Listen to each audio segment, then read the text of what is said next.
Envision studying your entire life to become a mage only to fall short due to your peasant status. But having been slain and reincarnated, you're given the title of the seventh prince in a prestigious royal family. Now, with all the time and resources in the world, you can put your previous lives' knowledge to the test and let your imagination run wild in this new magical world. The series starts with our MC, kicked to the ground and mocked by noble mages, scoffing at our MC's commoner status. Giving our MC a chance. A soul mage steps up, offering our MC a chance to strike them down, but sadly our MC can only muster up a small ball of magic. Our MC recounts how magic is solely defined by which lineage one is born into, and no matter how hard someone works, they can never surpass those born into the correct family. The mage begins casting a spell of their own, instantly incinerating our MC. But our MC can't help but feel joy finally getting to experience what top-tier magic feels like. As a final wish, our MC wishes to be given more time to learn magic. But as his body finally disperses, our MC wakes up in front of several maids, all adoring him. Quickly preparing a spell to defend himself, our MC blasts a massive hole in the castle he's in, all whilst the townsfolk celebrate the birth of the seventh prince of the Saloon Kingdom. Hence our MC's new name is Lloyd.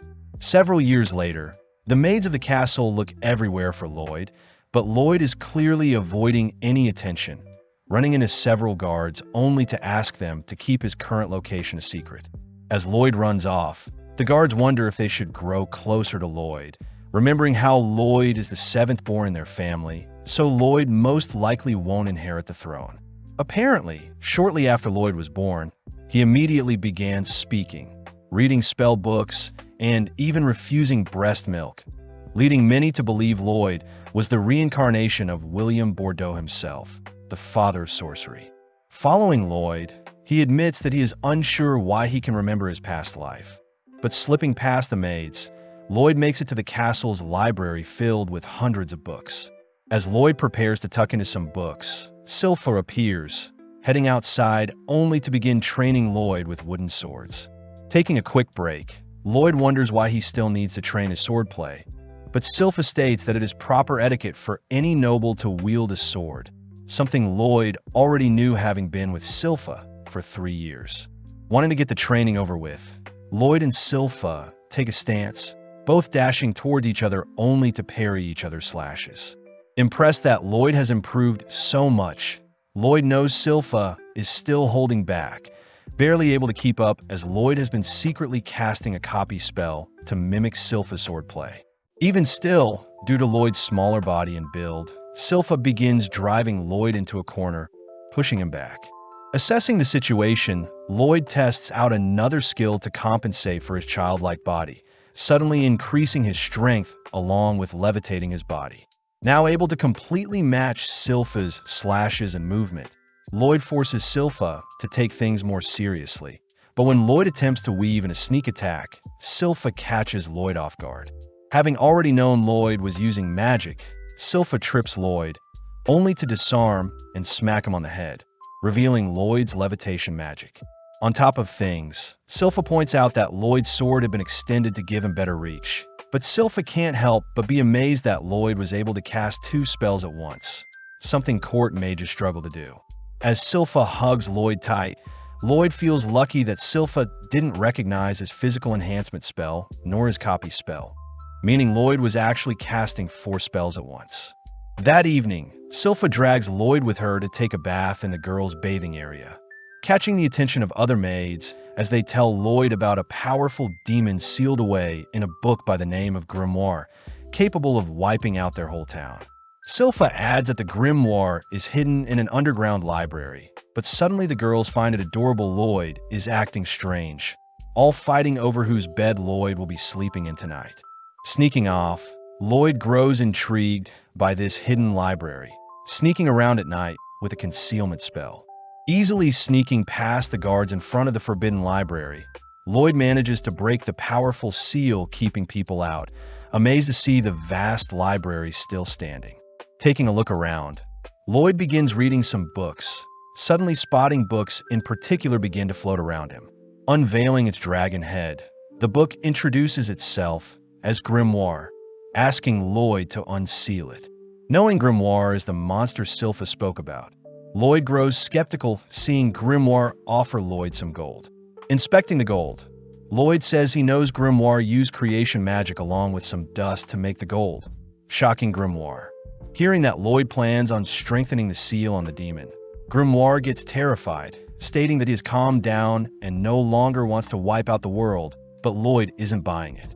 Desperate, the demon offers to teach Lloyd some ancient magic, but that finally gets Lloyd to listen. Yearning to learn more, Lloyd instantly dispels Grimoire's current seal, surprising the demon as he fires off a devastating ancient spell at Lloyd, shredding the surrounding library. As the smoke clears, the demon is horrified to see Lloyd has erected a perfect barrier, a spell that consumes and nullifies Grimoire's volley of ancient spells. Getting hot and steamy, Lloyd reaches out to the remaining residue of ancient magic around his barrier, allowing the magic to tear away at his finger as Lloyd begs Grimoire to show him more. Pissed, Grimoire duplicates his head, beginning to cast a dual spell, but once again Lloyd's barrier perfectly blocks it. Inspecting the spell, Lloyd knows that such a spell can only be cast by demons with two mouths, but it's simply an advanced version of the same spell from earlier.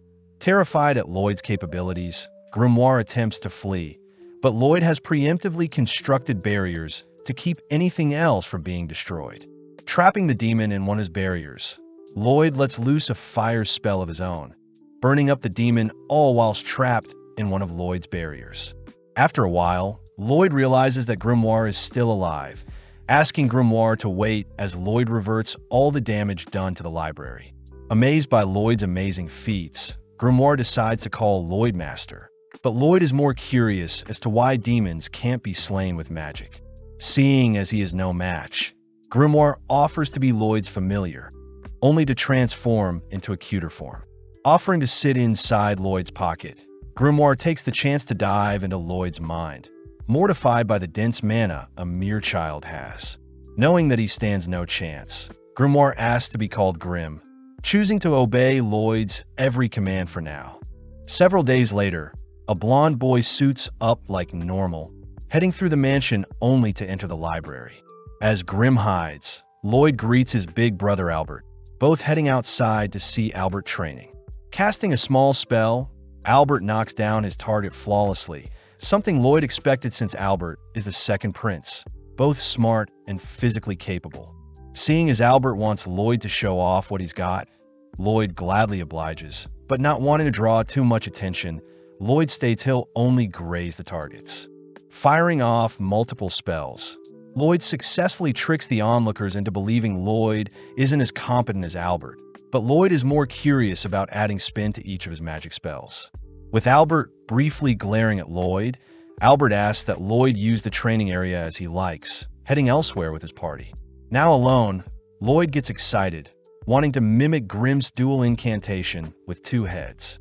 Although Grim states that only demons can cast such a dual spell, Lloyd gets an idea, absorbing Grim into his palm to act like a second mouth. Impressed that Lloyd knew of such a technique, Grim and Lloyd begin chanting simultaneous spells, but Grim instantly gets freaked out not recognizing the spell Lloyd is chanting. Pausing, Grim demands to know what spell Lloyd is casting. Shocked to hear Lloyd was trying a spell stack, purposely mixing multiple spells to have them cast simultaneously. Hearing that Lloyd was trying to stack on 100 spells at once, Grim yells that only 2 to 3 spells can be stacked, otherwise the incantation would take too long. Understanding the situation, Lloyd takes over Grim's mouth, both taking a deep breath only for both mouths to begin chanting powerful spells. Seeing as Lloyd is folding together the essence of 2 magic types itself, Grim fears that the output would be devastating, watching as Lloyd incredibly unleashes a dual spell that ruptures into the skies. At the same time, Albert's retainers wonder why Albert spends so much time with a talentless boy like Lloyd, but Albert corrects them, stating that Lloyd had intentionally grazed all the targets the same way, believing that Lloyd will become a great sage one day. With one of the retainers refusing to believe so, we cut outside to see Lloyd has massacred the surrounding area, even tearing a hole through the stratosphere to reveal the constellations themselves. Briefly admiring the sky, Lloyd rushes to repair the clouds, returning the nighttime back to daytime. The next day, Grimm shows off the newspaper reporting on a mysterious phenomenon tearing apart the skies. But Lloyd is more fixated on the story on the back of the newspaper regarding adventurers conquering a dungeon and bringing back loot. Wanting to explore a dungeon of his own, Grimm struggles to hold back Lloyd, but Lloyd reassures Grimm that he's got everything figured out. Taking out an acorn, Lloyd casts a growth spell, creating an exact clone of himself that mimics his movements. Although Grimm is impressed, Lloyd is still worried, knowing that Silpha observes and tracks every bit of growth Lloyd experiences, meaning a mere dummy clone won't trick everyone. Getting an idea, Lloyd successfully manages to escape the castle undetected, asking Grimm if everything is fine on his end. It turns out that Lloyd had placed Grimm's soul into his clone's body, all whilst absorbing Grimm's body into his palm. Now that Lloyd's clone is more lifelike, Lloyd successfully tricks the maids, but Grimm wonders if he can cause a mess while Lloyd is gone. Sadly, since Lloyd can still communicate with Grimm, Lloyd thanks Grimm for all the help, flustering Grimm as he chooses to make Lloyd proud and not act up. Having flown far enough from the castle, Lloyd wonders where he can find a dungeon, suddenly halting as he spots a pink-haired girl fleeing from some monsters. In an instant, the girl sends one of the monsters flying, blitzing around only to begin dismantling the monsters, finishing off with an energy blast that shreds the monsters. Having witnessed everything, Lloyd recognizes the girl's techniques as a form of chi, something martial artists use. Having detected Lloyd, the girl calls Lloyd to show himself, but when Lloyd hesitates, the girl marks Lloyd as an enemy, rushing to his location.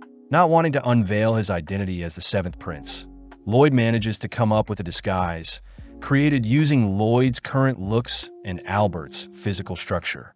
Lloyd takes on the name of Robert, learning the girl's name is Tao, but Tao is revealed to have fallen for Lloyd's disguise. Having been locked away due to her training, Tao states that she'll make Robert her boyfriend no matter what, agreeing to accompany Lloyd into a nearby dungeon, since she is a B-ranked adventurer. Upon entering the dungeon, Tao begins carving through the monsters to impress Lloyd, but sadly Lloyd is more interested in the shiny ores nearby. Venturing deeper, the two strike up a conversation, learning that Tao had been traveling alone for a while. Whipping up a quick meal, Lloyd asks about Tao's chi techniques, surprising Tao since chi is very similar to mana, as chi circulates based on breathing techniques. Tao takes the chance to flirt with Lloyd, but gets surprised seeing Lloyd beginning to breathe strangely, realizing that Lloyd is trying to mimic her chi breathing. Warning Lloyd against it, Tao can't help but notice how stern Lloyd is about learning chi breathing, agreeing to teach Lloyd anything she knows, which earns her a smile from Lloyd. At the same time, Grimm can't help but giggle at how vast Lloyd's obsession with magic is, suddenly realizing that Silpha has appeared. Back in the dungeon, Tao shows off a chi blast, easily destroying the boss of the dungeon only to point Lloyd to the final treasure chest.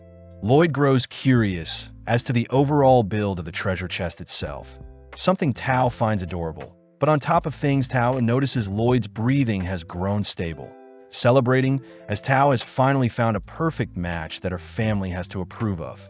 Finally opening up the chest, a mysterious blade appears, cutting down on Tao, but Lloyd manages to read the attack, pulling Tao aside. As a pool of darkness spreads from the chest, a lich appears, exciting Lloyd as a more worthy dungeon boss has arrived. Exuding a cold aura, Tao begins to panic, asking Lloyd to leave the dungeon first. But when Lloyd refuses, Tao has no choice but to forcibly push Lloyd out of the dungeon. Evading the creature's strange magic, Tao states that a lich is a creature even A-ranked adventurers struggle with. Therefore, she plans on stalling the creature long enough for Lloyd to escape. Flying through the air, Lloyd is sad as he wanted to watch the lich in action, but erecting several barriers, Lloyd halts his movements. When Lloyd asks for Grimm's advice, Lloyd notices Grimm is barely responding, begging Lloyd to come home. At the same time, Tao grows more fatigued, looking for an opening to escape herself. But the Lich suddenly speaks up, having identified Tao's Qi technique. The Lich scoffs at Tao's inferior technique to magic, annoying Tao as she states that Lloyd was the only person that thought of Qi as interesting, unlike every magic user Tao ran into. Breathing in, Tao bolts forward, clashing into the Lich's barrier. But having anticipated such a thing, Tao begins to fire off hundreds of punches, ultimately breaking a hole in the Lich's barrier.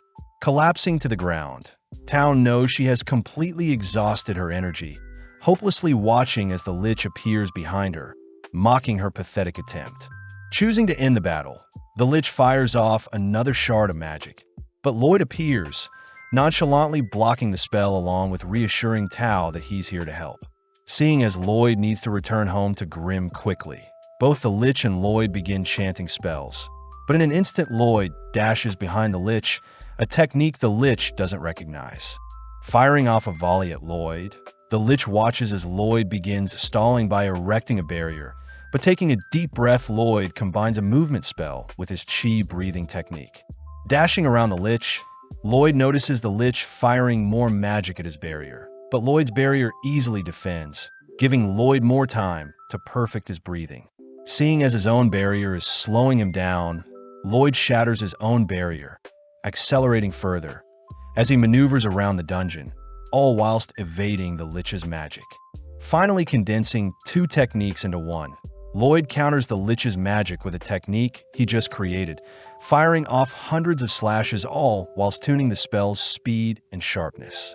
Terrified to see a mage using Qi, the Lich attempts to hold on, but seeing Lloyd's technique shredding his spells, the Lich is forced to project a barrier, but Lloyd's technique cuts clean through both the barrier and the Lich itself.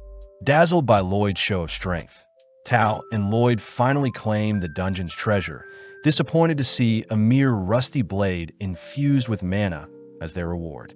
Out of nowhere, the dungeon begins to crumble, beginning to retract the treasure chest, leaving Lloyd and Tao to keep the old blade only.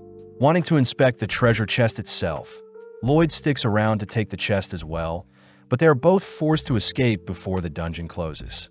Outside, Tao asks about Lloyd's new technique he created, something Lloyd isn't sure of himself, but Tao recognizes it as a secret Qi technique she has only heard of in tales.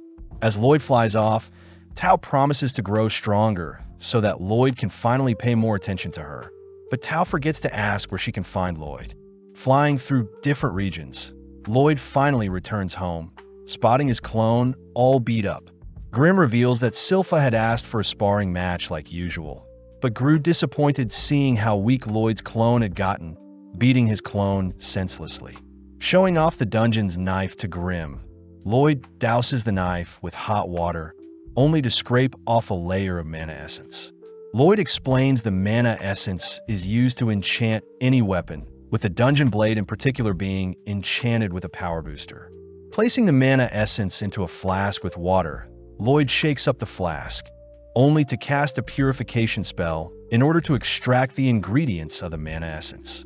Revealed to be a mixture of oil, silver, and hematite, Grim recognizes the ingredients as materials from a monster core, giving Lloyd the idea to create more essence since he had retrieved the dungeon's core in the form of the treasure chest.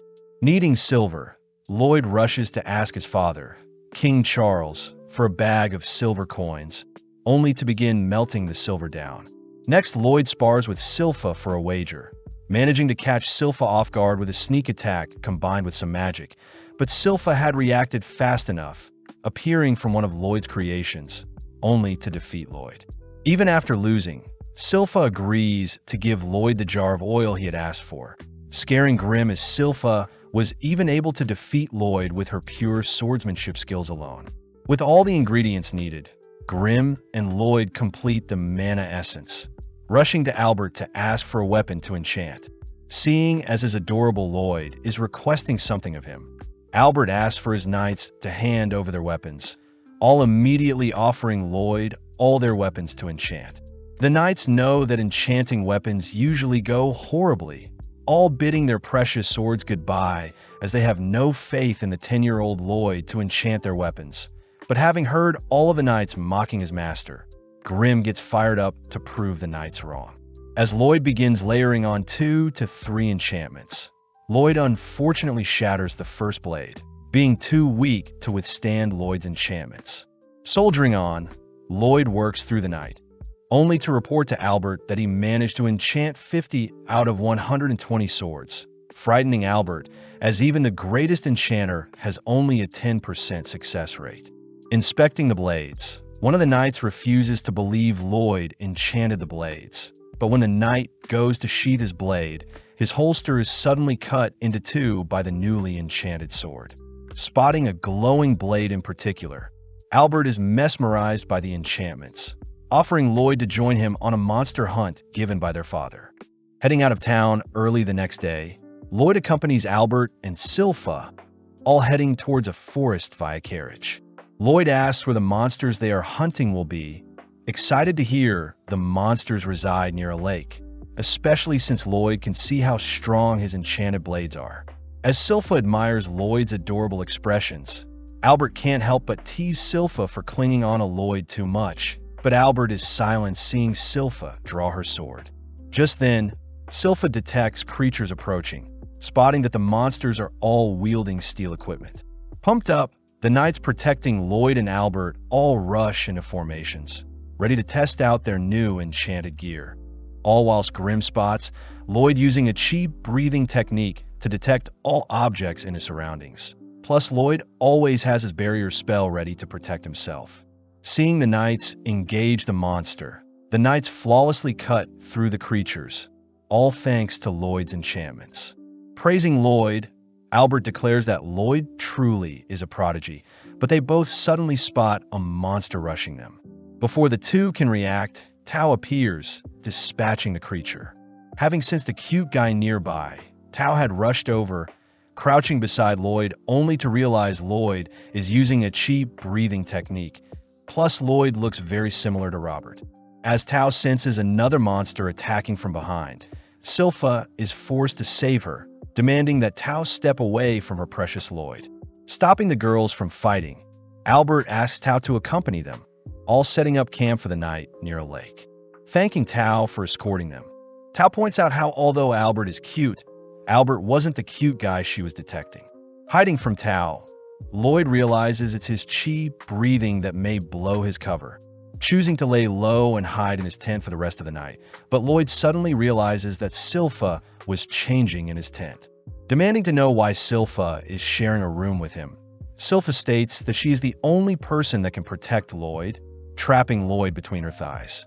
Entering the tent, Tao is flustered seeing Silpha pinning Lloyd down with her body, swiftly evading a dagger thrown by Silpha. As the girls begin to bicker and argue, Lloyd manages to sneak away, but Albert teases Lloyd for attracting so many girls. Albert points out how Silpha has changed a lot ever since she started looking after Lloyd, shaking as he remembers something. But at the same time, Silpha and Tao beat up the knights watching them arguing. As Silpha puts on some clothes, Tao says she has been hired to fix up a nearby shrine, but before Tao can leave, a monster appears smashing up a portion of the campsite. As everyone prepares to engage the creature, they all recognize it to be a bear wolf, but as the knights begin attacking the creature, Grim is seen acting weird due to the broken shrine nearby. As Tao distracts the creature, she buys enough time for Albert to draw his sword, suddenly casting an infernal spell that incinerates the wolf in one shot. Surprising everyone, they all thank Lloyd for Albert's newly enchanted sword, but Grim finally remembers that the nearby shrine used to seal a powerful demon. As the smoke clears from Albert's explosion, the corpse of the wolf, along with various other monsters, suddenly appear, giving rise to Demon Pazuzu, who had been hiding in the wolf's mouth. Pissed that people are slaying its servants, Pazuzu has its monsters attack, but Albert soon realizes the monsters have insane regeneration. Lloyd asks if Grim and Pazuzu are friends, but Grim says they aren't, uttering that Pazuzu is puppeteering the monsters with its dense mana along with regenerating their wounds. Intrigued, Lloyd asks Grim to teach him the same mana transmutation technique as Pazuzu, but at the same time Pazuzu begins insulting the humans for losing slowly at the hands of his beast army. When Pazuzu begins to insult Lloyd, Silpha suddenly snaps, asking Lloyd to remain hiding. With Silpha's terrifying aura erupting, Silpha is offered a role to join Pazuzu's servants. But Silpha scoffs at the idea of serving a disgusting creature, declaring she'll slay Pazuzu. Giddy, Pazuzu reminds Silpha that the monsters will continue to heal as long as he channels mana into them. Seeing Silpha shake, Pazuzu suspects that Silpha is able to sense its vast mana pool, but Silpha instead mocks Pazuzu's stinky breath. Annoyed, Pazuzu rushes Silpha with his wolf servant. But in an instant, Silpha severs the wolf's legs before it could do any harm. As Pazuzu begins to regenerate the wolf's legs, Albert and the others realize the monsters have stopped moving entirely, reasoning that Pazuzu can't control the creatures whilst it's prioritizing healing itself. Off to the side, Grim points out that transmuting mana is quite difficult since the mana needs to be correctly tuned to fit the intended target. Surprisingly, Lloyd manages to transmute a flower with his mana, even matching the color and scent of the flower. Out of nowhere, Silpha slams Pazuzu and his servant to the ground, picking up one of Lloyd's enchanted swords, admiring how finely enchanted the blade is, only to prepare to finish off the demon. Pazuzu is weirded out by how Silpha is acting, beginning to encircle Silpha, all whilst choosing to insult Lloyd in order to get Silpha to drop her guard. Seeing an opening, Pazuzu manages to clamp on his Silpha with his wolf servant. But Silpha has used the opportunity to get close to the demon, revealing her dual sword techniques that shreds the bear wolf along with Pazuzu's body from the inside. Continuing to hack away at the demon, Silpha begins ramping up her speed to ensure Pazuzu is defeated. But Lloyd takes the chance to memorize Silpha's body shape with his new transmutation skill, all whilst Silpha coldly marches towards the demon, preparing to take its life. Glaring at the demon on its knees, Silpha watches as Albert and the others take down the remaining beasts, all staying vigilant until Silpha slays Pazuzu. Out of nowhere, a potent smog fills the air, bringing all the humans to their knees as Pazuzu seems to have evolved. Pazuzu states that he had escaped his 100-year seal finally, annoyed that all his hard work nurturing his servants have all gone to waste. With a single slap, Pazuzu knocks Silpha back, all whilst Albert helplessly watches. As Silpha struggles to breathe, Pazuzu flies in for the final blow, but Tao intercepts the attack, revealed to be unaffected by the smog. Seeing Silpha finally collapsing due to Pazuzu's smog, Tao stays alert, barely able to detect Pazuzu appear behind her. As Tao throws out a kick, she ends up getting snatched up from the feet and punched, but Pazuzu wonders why Tao is unaffected by his smog. Seeing Tao breathing weirdly, Pazuzu realizes Tao is using a strange breathing technique, but forcing herself away from the demon, Tao is forced to kick and blast Pazuzu away, swiftly stabilizing her breathing, but suddenly realizes a monster has snuck up on her. Barely able to stop the jaws of one of the beasts from clamping down, Tao watches as Pazuzu rises back up, emitting its smog as it demands Tao serve it. Seeing her life flash before her eyes, Tao manages to survive Pazuzu's aura, declaring that her savior will arrive soon. Having heard enough, Pazuzu's servant bites down on Tao, prompting Pazuzu to head over to retrieve Silpha's unconscious body. Declaring that he'll make Silpha his slave, Pazuzu reveals that he had slayed his servant's parents, only to have the monsters believe Pazuzu was their original parents, something Lloyd states is terrible. Realizing that Lloyd is unaffected, Pazuzu demands to know who Lloyd is, spotting Grim, a fellow demon who is serving a mere child. Before Grim can warn Pazuzu of Lloyd's abilities, Pazuzu sends his servants to attack Lloyd, but seeing as this is the perfect chance, Lloyd begins transmuting his mana.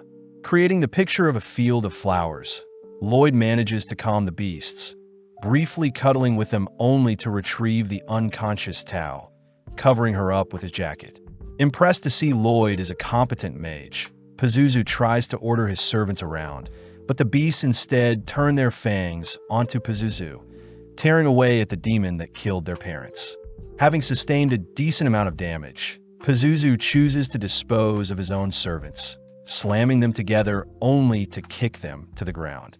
Seeing Pazuzu harming his own servants, Lloyd wonders why demons can't be defeated with magic. Something Grimm mentions is probably since it's never been done before. As Pazuzu's mana begins to swell up, the surrounding area begins to perish, but Lloyd is more curious as to how much mana it will take to defeat a demon. Revealing his own mana pool, Pazuzu suddenly freezes at the sight of Lloyd's mana. Something Grimm knew Lloyd was concealing, and is the reason Pazuzu's smog didn't affect Lloyd whatsoever. Finally able to let loose, Lloyd attempts to trap Pazuzu in a barrier, but Pazuzu barely manages to escape. Realizing that Lloyd is attempting to cage him, Pazuzu attempts to flee, but Lloyd is dead set on trapping Pazuzu with his barriers. Floating all throughout the skies, Pazuzu continues to evade capture, all whilst Grimm learns Lloyd is capable of casting 20 spells at once. But making use of Grimm, Lloyd increases his spell output. Seeing as there are no escape routes in the skies to flee, Pazuzu dives into the sea, terrified to see Lloyd is still hunting him down in the water.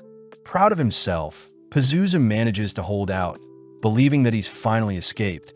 But as he breaches the water's surface, Pazuzu realizes Lloyd had been toying with him this entire time, having been trapped in one of Lloyd's larger barriers. Attempting to find a way out of Lloyd's cage, Pazuzu refuses to be one of Lloyd's lab rats. But Lloyd is confused at how hypocritical Pazuzu is, seeing as Pazuzu had used his servants as lab rats. Seeing Lloyd prepare multiple spells, Pazuzu begins begging for his life. Making use of the strongest fire, wind, earth, and water spells, Lloyd forms a 100-length sequence incantation, boosting the spell's cast time by threefold, only to surround Pazuzu with his incantation. Unleashing his incantation, Lloyd proudly claims that he is currently casting 240 spells per minute, but not even 5 minutes later, Lloyd is forced to halt his incantation. Seeing Pazuzu drained, Grimm points out that magic to demons is like light and sound to humans, and overwhelming a human with light and sound will drain them, just like what Lloyd did to Pazuzu with his magic. Seeing as Pazuzu has completely given up, Lloyd focuses on Albert and the others who have begun to wake up, rushing to their side to explain what transpired whilst they were asleep, all whilst Grimm and Pazuzu have a chat. Grimm advises that mages that have the most fun will ultimately live the longest, something Pazuzu also realizes as he finally passes away. Seeing the ashes of Pazuzu, Grimm takes the chance to absorb what remains, able to restore a fraction of his original form, what was lost. Back with Lloyd, Lloyd seems to have convinced everyone that a powerful mage by the name of Robert defeated the demon, exciting Tao as she demands to know where Robert is. As the gang return to report their hunt to the king scolds Albert for not being more prepared for the monster hunt, wondering where Robert and Tao are, wanting to reward them. Sadly, Albert reveals that Robert was never seen by anyone. As for Tao, she ran off in search of Robert. Changing topics, Albert asks for his father to consider Lloyd as a possible candidate for the throne, stating that Lloyd's genius with enchantments may prove fruitful for a ruler. Impressed to hear his seventh son is so gifted, the king asks if Lloyd would join his brothers to fight for the throne, but Lloyd flat out rejects the offer. Later that day, Lloyd is seen playing with a fluffy beowulf, having followed Lloyd home from the forest. Grimm begins to get jealous seeing how much Lloyd is admiring his new pet, choosing to fluff himself up to get Lloyd's attention. Seeing as Silpha is approaching, Lloyd quickly stuffs Grimm inside the beowulf's fur, only to tell Silpha that his new pet will be called Shiro. As Silpha and Lloyd brainstorm tricks they can teach to Shiro, Albert and the king both chat about Lloyd's future, both expecting great things from Lloyd. Getting to work, Lloyd manages to teach Shiro basic tricks, but wonders how he should train Shiro to execute more tougher actions. Having tried to infuse his mana with more specific commands, Shiro unfortunately isn't able to understand Lloyd's complex task, prompting Lloyd and Silpha to wonder if there is a monster expert that can help. With them both suddenly remembering Princess Elise, they all head over to her garden tower. Grimm learns that Elise is the 6th princess of Saloon, being Lloyd's older sister by 3 years. Out of nowhere, Elise pounces on Lloyd, wrestling him only to give him a greeting smooch. Seeing Lloyd knocked out, Eris, Elise' maid, reprimands Elise for going too far with Lloyd. Turning to see Shiro, Elise can't help but cuddle with the adorable creature, but seeing this, Lloyd asks if Elise can show off one of her own monsters. Out of nowhere, a lesser Fenrir appears, snatching away Sylpha's headband. Lloyd is shocked, seeing as the monster slipped past his detection. Lloyd is intrigued as to what command Elise gave to the Fenrir in order to have it time its approach. Asking for Elise to teach him all she knows, Elise gladly obliges, revealing that a deep bond with any animal will involve lots of love. Demonstrating her powers, Elise calls for the animals to surround her, stating that love is a technique anyone can learn. With Elise sending her animals to tease Sylpha and Eris, they all suddenly spot Lloyd is calmly taming some animals of his own. Having not considered using love before, Lloyd begins to think of how he should love Shiro. All while Sylpha dreams of the day Lloyd shows affection for her. Reconstructing Elise's taming technique, Lloyd notices that Elise had channeled mana into her animals via her head, allowing her to communicate with nothing but thoughts. Trying it out, Lloyd manages to establish a connection with Shiro, having him run circles only to leap into the air. Happy to see it worked, Lloyd and Shiro cuddle for a bit, all whilst Eris praises Lloyd for replicating a monster tamer's technique. Elise cries that love is the most important factor for taming monsters, something Lloyd doesn't disagree with, especially since the tamer must get to know the monster they want to tame first. Seeing Lloyd adorably explain love, Eris, Sylpha, and Elise all adore Lloyd, rushing to his side only to begin loving him. As Lloyd begins heading back, Sylpha says they'll be sparring again today, but out of nowhere Albert appears, asking to borrow Lloyd for a bit. Albert calls for Lloyd's older brother Dien, the fourth prince, to show himself. Heading to a small smeltery, Dien demands to see Lloyd enchant a blade for himself. But Albert defuses the situation by revealing that Dien always wanted to be a blacksmith, even traveling to the nation of Bartram to learn smithing when he was 10. Sitting down, Dien watches as Lloyd begins enchanting a sword, refusing to believe Lloyd has learnt so much at such a young age. But when Lloyd finishes up his enchantment, Dien can't help but tremble seeing how magnificent Lloyd's enchantments are. Getting excited, Dien states that Lloyd can help Dien achieve his dream of creating the ultimate spellbound sword, a weapon that has enchantments built into it and layered onto it. Dien reveals that he was never capable of casting magic like most mages. Therefore, Dien wants even normal humans to wield magic when they swing a spellbound sword around. Only interested in the production process of a sword, Lloyd agrees to help Dien out, both getting to work as Dien sets the goal of creating a sword that can shoot fire. First, Dien heats up a piece of steel, asking Lloyd to first layer on a fraction of the fire incantation, but the steel immediately shatters. As Lloyd attempts a weaker enchantment, Dien can't help but notice Sylpha and Shiro interested, having Sylpha help out with hammering the steel, but sadly Lloyd's powerful enchantments are still too strong for the piece of steel. Completely baffled, Lloyd racks his head for an alternative solution, reassured by Dien that Lloyd could try as many enchantments as he likes, especially since Dien bought a bulk of mana essence for cheap. Suddenly realizing something, Lloyd inspects the mana essence. Realizing that the hematite in the essence is way too weak, Lloyd asks if Dien has any spare hematite lying around. Upon hearing that Dien doesn't, Sylpha offers to accompany Lloyd to a dungeon, both heading to the Adventurers Guild. Entering the guild, Lloyd greets Katarina the receptionist, only to fill out a form for his details. Next, Lloyd is asked to place his hands on a crystal ball, something Lloyd knows is used to measure one's stats. Fearing that his current power level will destroy the orb, Lloyd begins compressing his mana, managing to achieve an overall rank of E. As the other adventurers laugh at Lloyd's poor rank, the receptionist points out that Lloyd has a magic stat of a rank, making him comparable to the mighty Silver Blader, something the other adventurers refuse to accept. Legend has it that the Silver Blader flawlessly carved through every dungeon they entered, achieving an A-rank status only to disappear. Seeing the adventurers continue to mock Lloyd, Sylpha can't help but scare the men a bit, revealing herself to be the infamous Silver Blader who supposedly vanished. When Sylpha attempts to re-register herself, the receptionist sadly states that Sylpha has been demoted to C rank. Unfortunate, since every party needs a B rank if they want to enter dungeons. At that moment, Tao appears offering to assist, seeing as she is an A rank adventurer, but Sylpha quickly ignores her. Sylpha learns that Tao had failed to find Robert, even searching various dungeons for him. But willing to compromise, Tao demands to have a date with Albert as reward if she helps Lloyd explore a dungeon. With Sylpha retrieving Lloyd's jacket from Tao, Lloyd admires how interesting of a life Sylpha must have had in the past, hearing that Sylpha in her past had only ever failed to take down the Assassin's Guild, a ragtag group of adventurers. Having picked out a dungeon, the gang immediately set out, explaining their goals to Tao, swiftly working their way to retrieve the core of the dungeon. At the same time, Albert checks in on Diane, happy to see Diane and Lloyd are getting along well, but Albert states that a war will break out soon.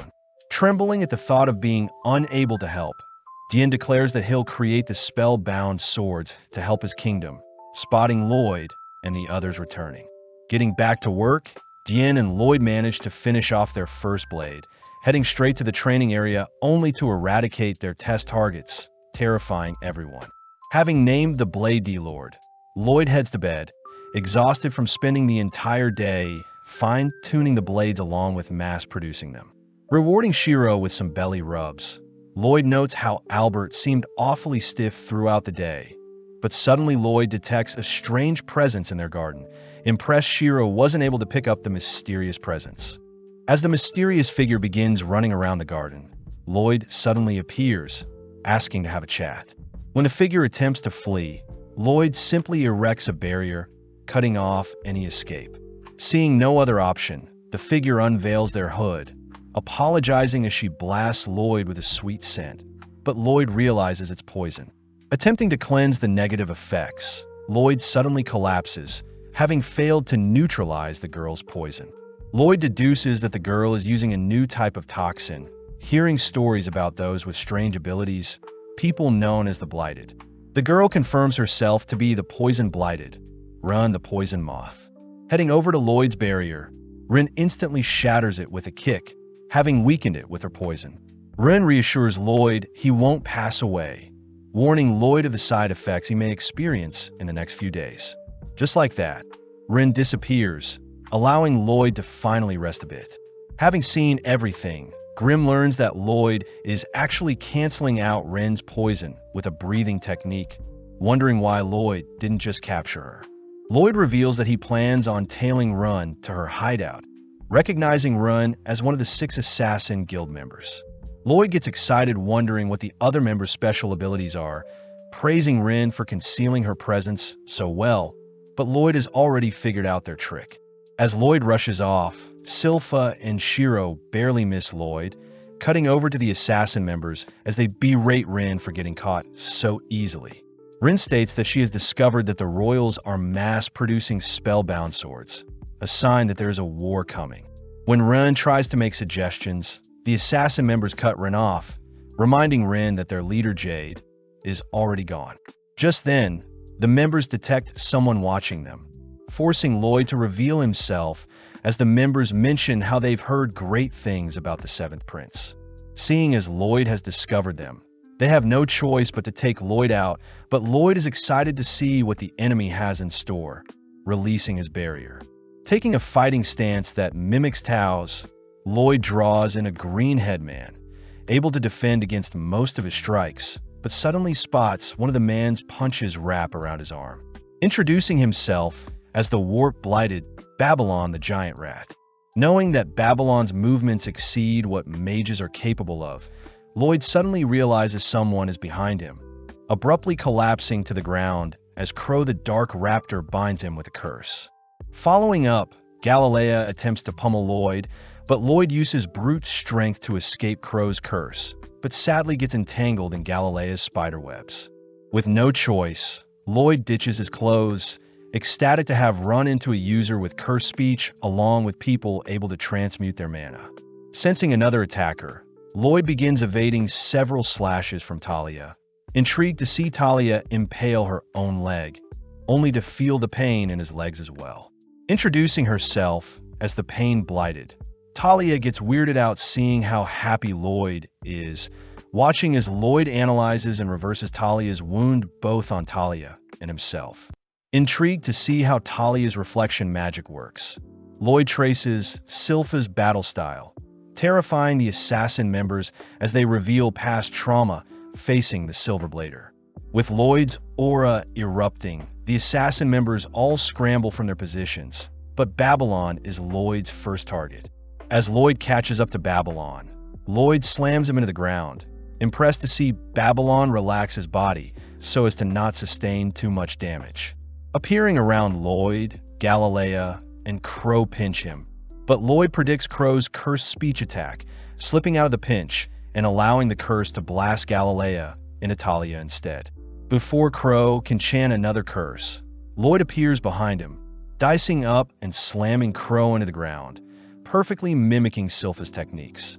Off to the side, Galilea struggles to separate himself from Talia, but since his webs have bound them together, Talia's clothes are accidentally pulled apart. Seeing an opening, Lloyd rushes to attack Talia, warned by Talia that the damage will be reflected on Lloyd himself, but Lloyd could care less. Talia is slammed into a wall, making Lloyd euphoric, finally experiencing pain for the first time in a while. Seeing as Galilea has managed to sneak up behind Lloyd, Lloyd employs Tao's martial arts, blasting Galilea into a nearby wall as well, terrifying Rin. Before Lloyd can engage onto Run, Galilea asks for Lloyd to leave Rin alone, revealing that Run is unable to control her toxins. Lloyd suddenly realizes that all the assassin members aren't really good at controlling their powers, watching as Galilea rushes him. But Lloyd suddenly hits Galilea with a special attack. Pissed, Rin throws a kick whilst releasing her toxins, but Lloyd simply blocks it with his barrier, asking Run to calm down. Right on cue, Galilea utters that he is fine. Lloyd states he has engraved Galilea's curse directly into their body, giving him more control of their curses, bringing Galilea into tears. Applying the same trick onto the others, the members begin to celebrate, finally able to toggle their powers on and off. Off to the side, Rin is seen holding back her tears, finally able to wear whatever she likes without accidentally releasing her poison. Seeing the others taking care of Lloyd, Rin reminds everyone that Lloyd and his family are producing weapons to spark a war, but Grimm brushes them off as mere rumors. Before Grimm and Rin can bicker some more, the others mention how they should at least tell Lloyd about their past, revealing that they have a leader by the name of Jade, known as the Phantom Blighted and has the ability to teleport. Flashing back, one day Jade had reappeared out of nowhere, having been teleported to Egypt but had finally made it back to their hideout. Jade shows off their new guild emblem, stating that their Assassin's Guild will take the jobs normal adventurers wouldn't, and upon completion, they'll leave behind their emblem to prove to the world they can operate in society as well.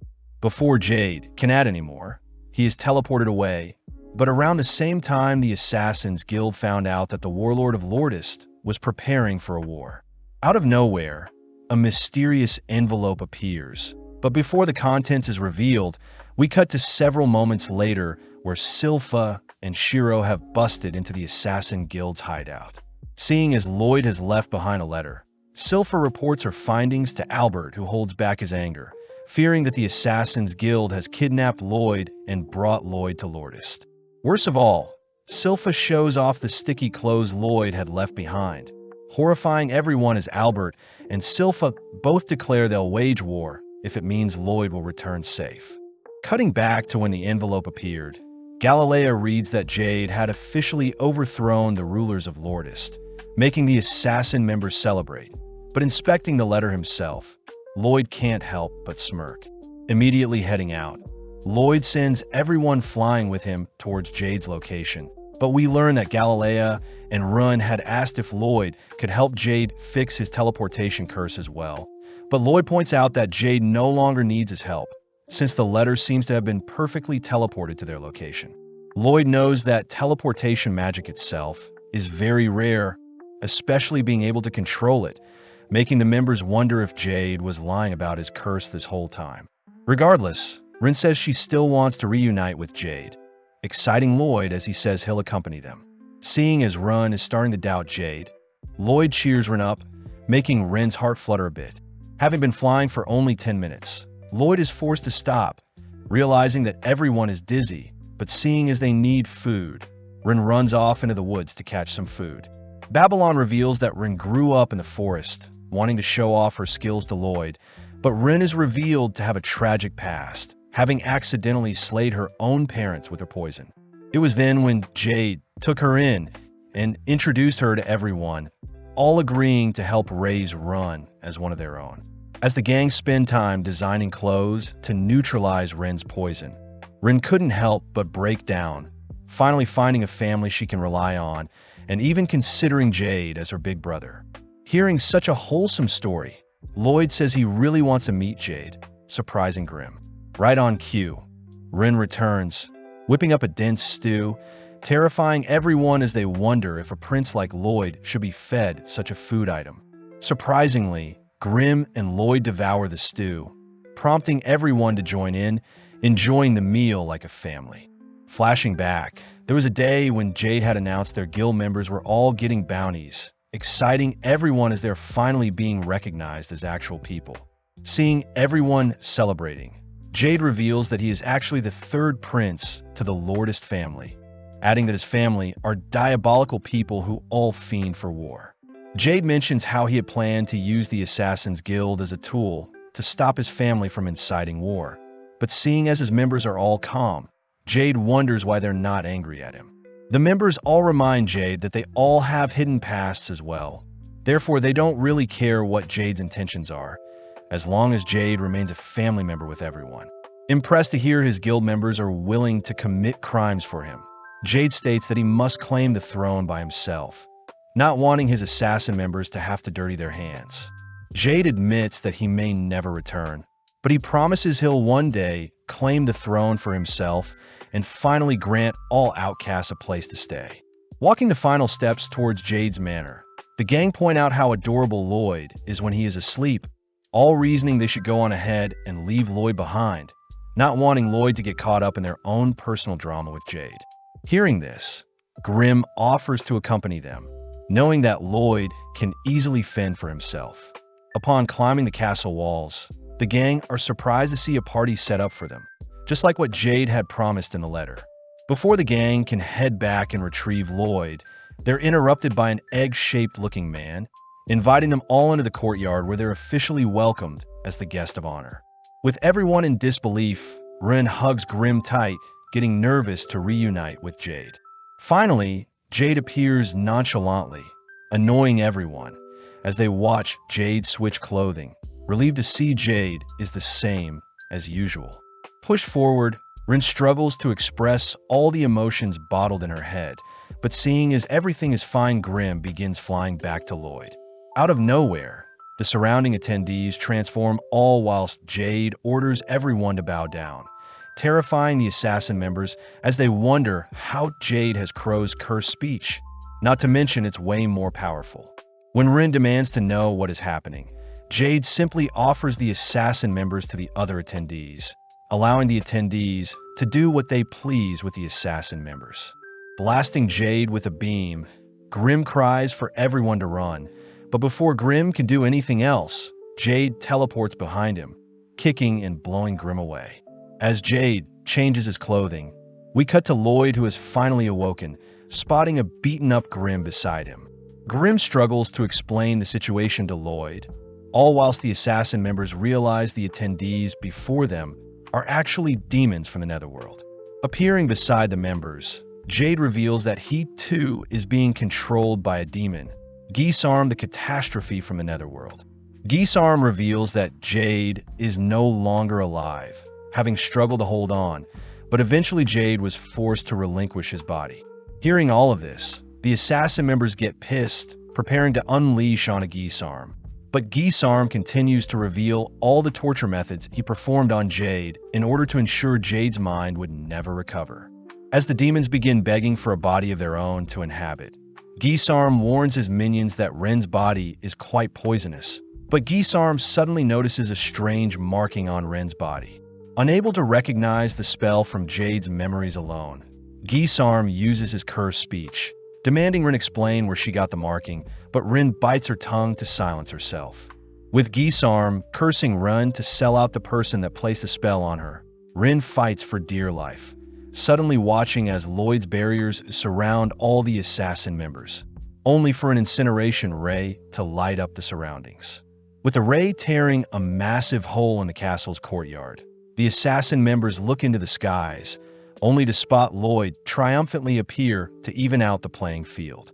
Having scared the demons back into their bodies, Lloyd checks on the others, only to choose to heal Ren's tongue. Lloyd starts by ordering the assassin members to run, knowing that Gisarm is solely after their bodies. As the demons wonder if their master had been killed, Gisarm nonchalantly teleports behind them, ordering his minions to chase after the assassin members. But Lloyd simply blasts the demons to stall them. As two demons appear beside Lloyd, Lloyd continues to monitor Gisarm's every move, watching as Gisarm speaks a death curse that weaves through Lloyd's barrier. Seeing as it's best to dodge, Lloyd analyzes the curse, noting how the curse causes cardiac arrest and slays the target struck by the curse. Grimm advises Lloyd to flee, seeing as Gisarm's curse speech is a form of transmuted mana, a complete counter to Lloyd's mana barrier, as the mana barrier can only block spells created from mana.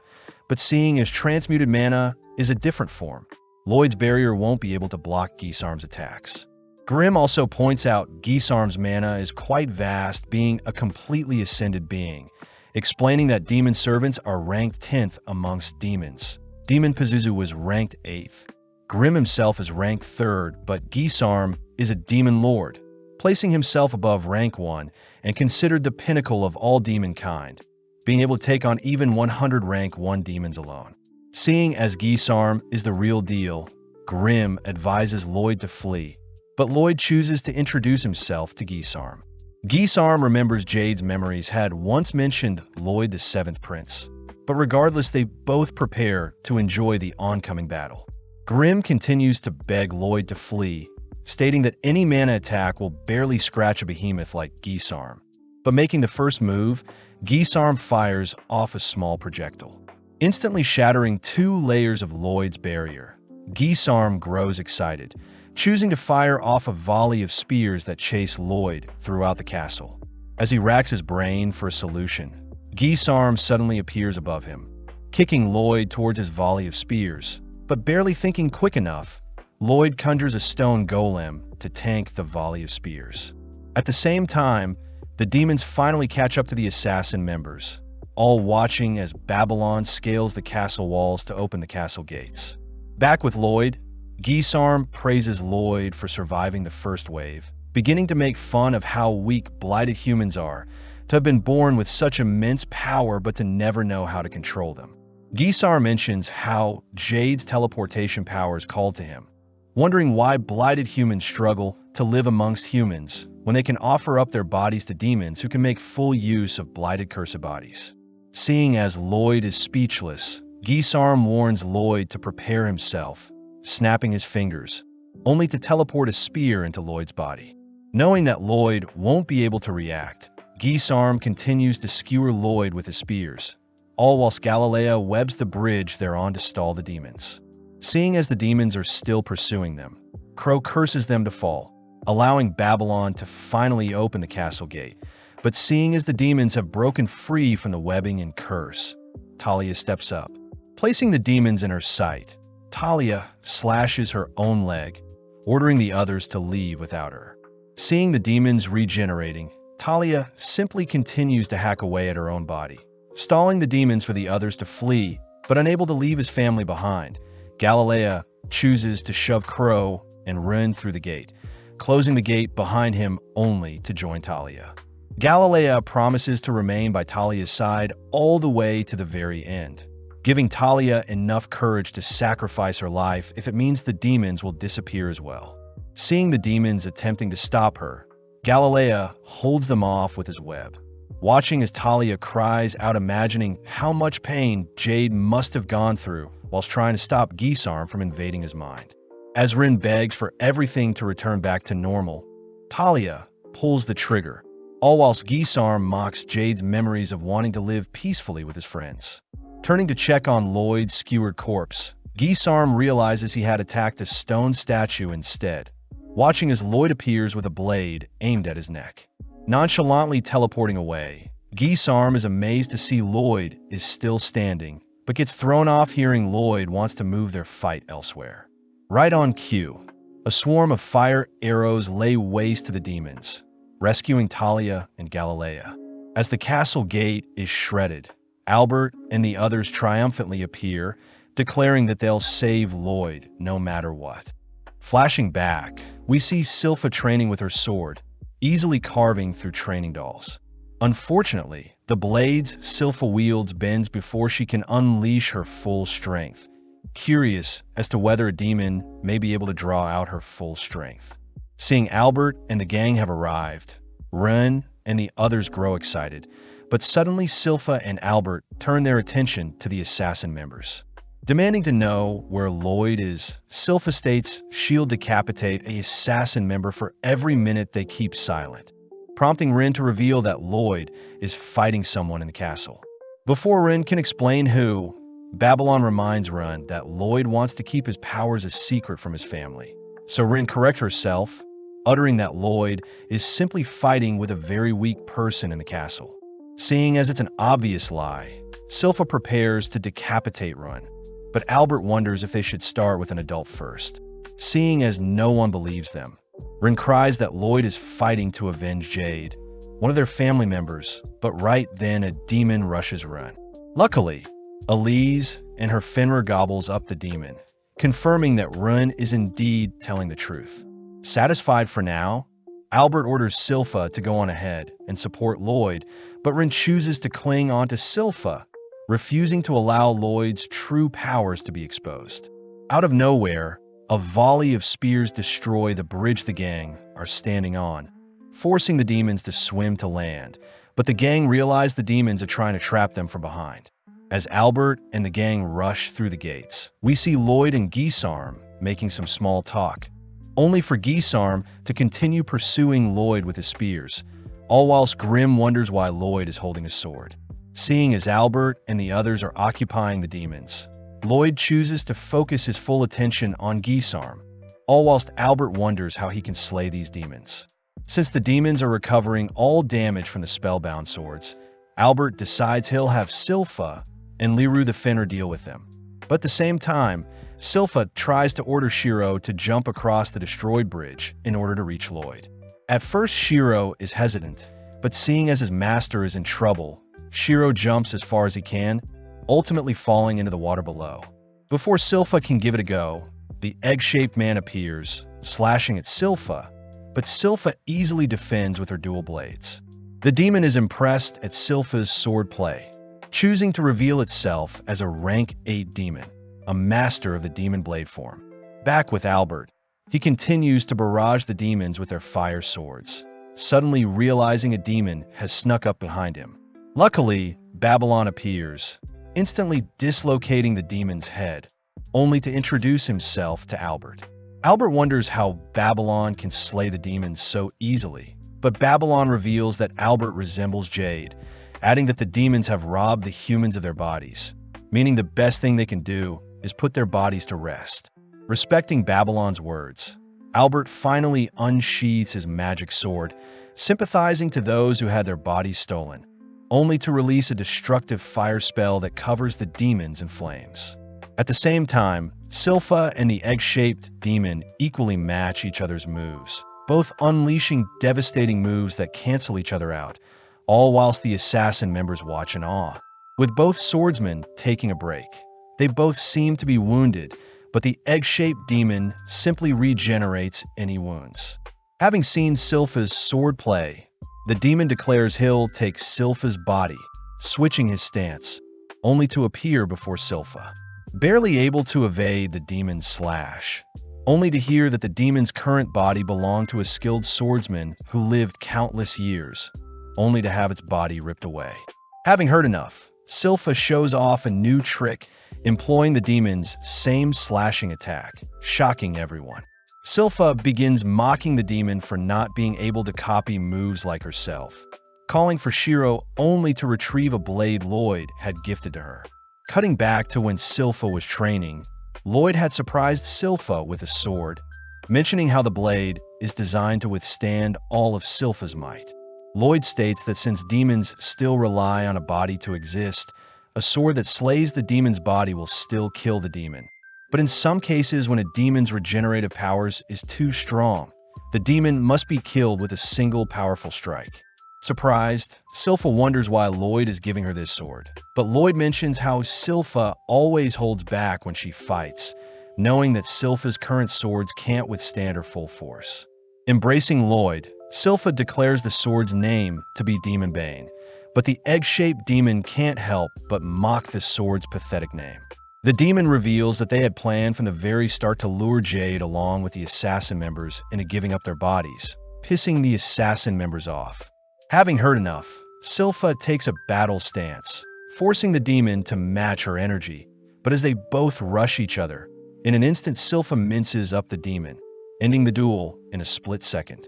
Flashing back, we see Gisarm speaking to Jade before he had passed, wondering why Jade was smiling as he alludes to a person Gisarm should look out for, even during his last breaths.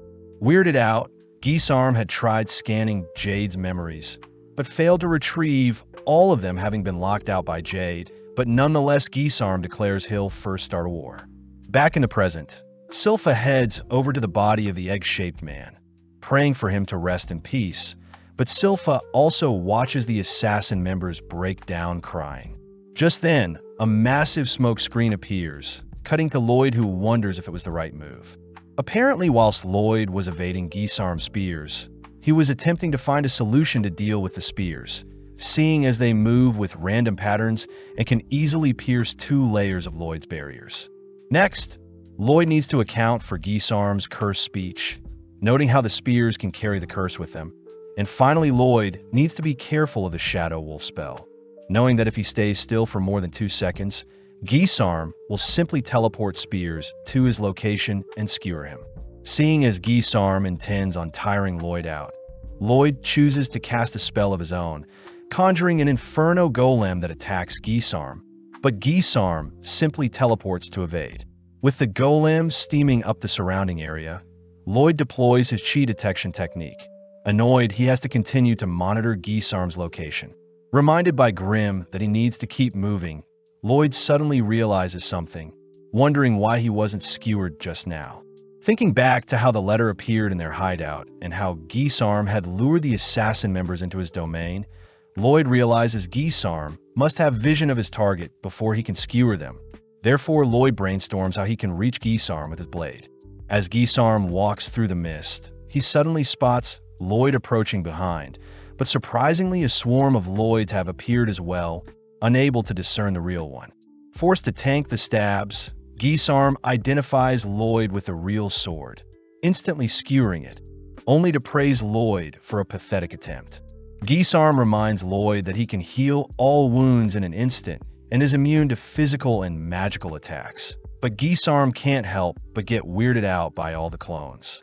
Realizing that the skewered Lloyd was fake, Gisarm is suddenly struck with a fire spell from behind, only for the real Lloyd to blend back in with the clones. Healing back his wounds and replacing his clothes, Gisarm admits he is unable to attack since he's unsure of who the real Lloyd is, but with no other choice, Gisarm chooses to unleash a volley of spears in every direction.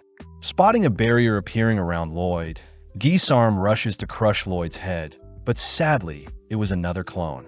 Wondering what other tricks is up Lloyd's sleeve, Gisarm watches as various clones dodge and weave, all dashing towards Gisarm, exciting Gisarm as he continues to dispatch the clones. At the same time, Lloyd blends in with the crowd, purposely dropping his barrier and instead concealing his presence with an invisibility spell.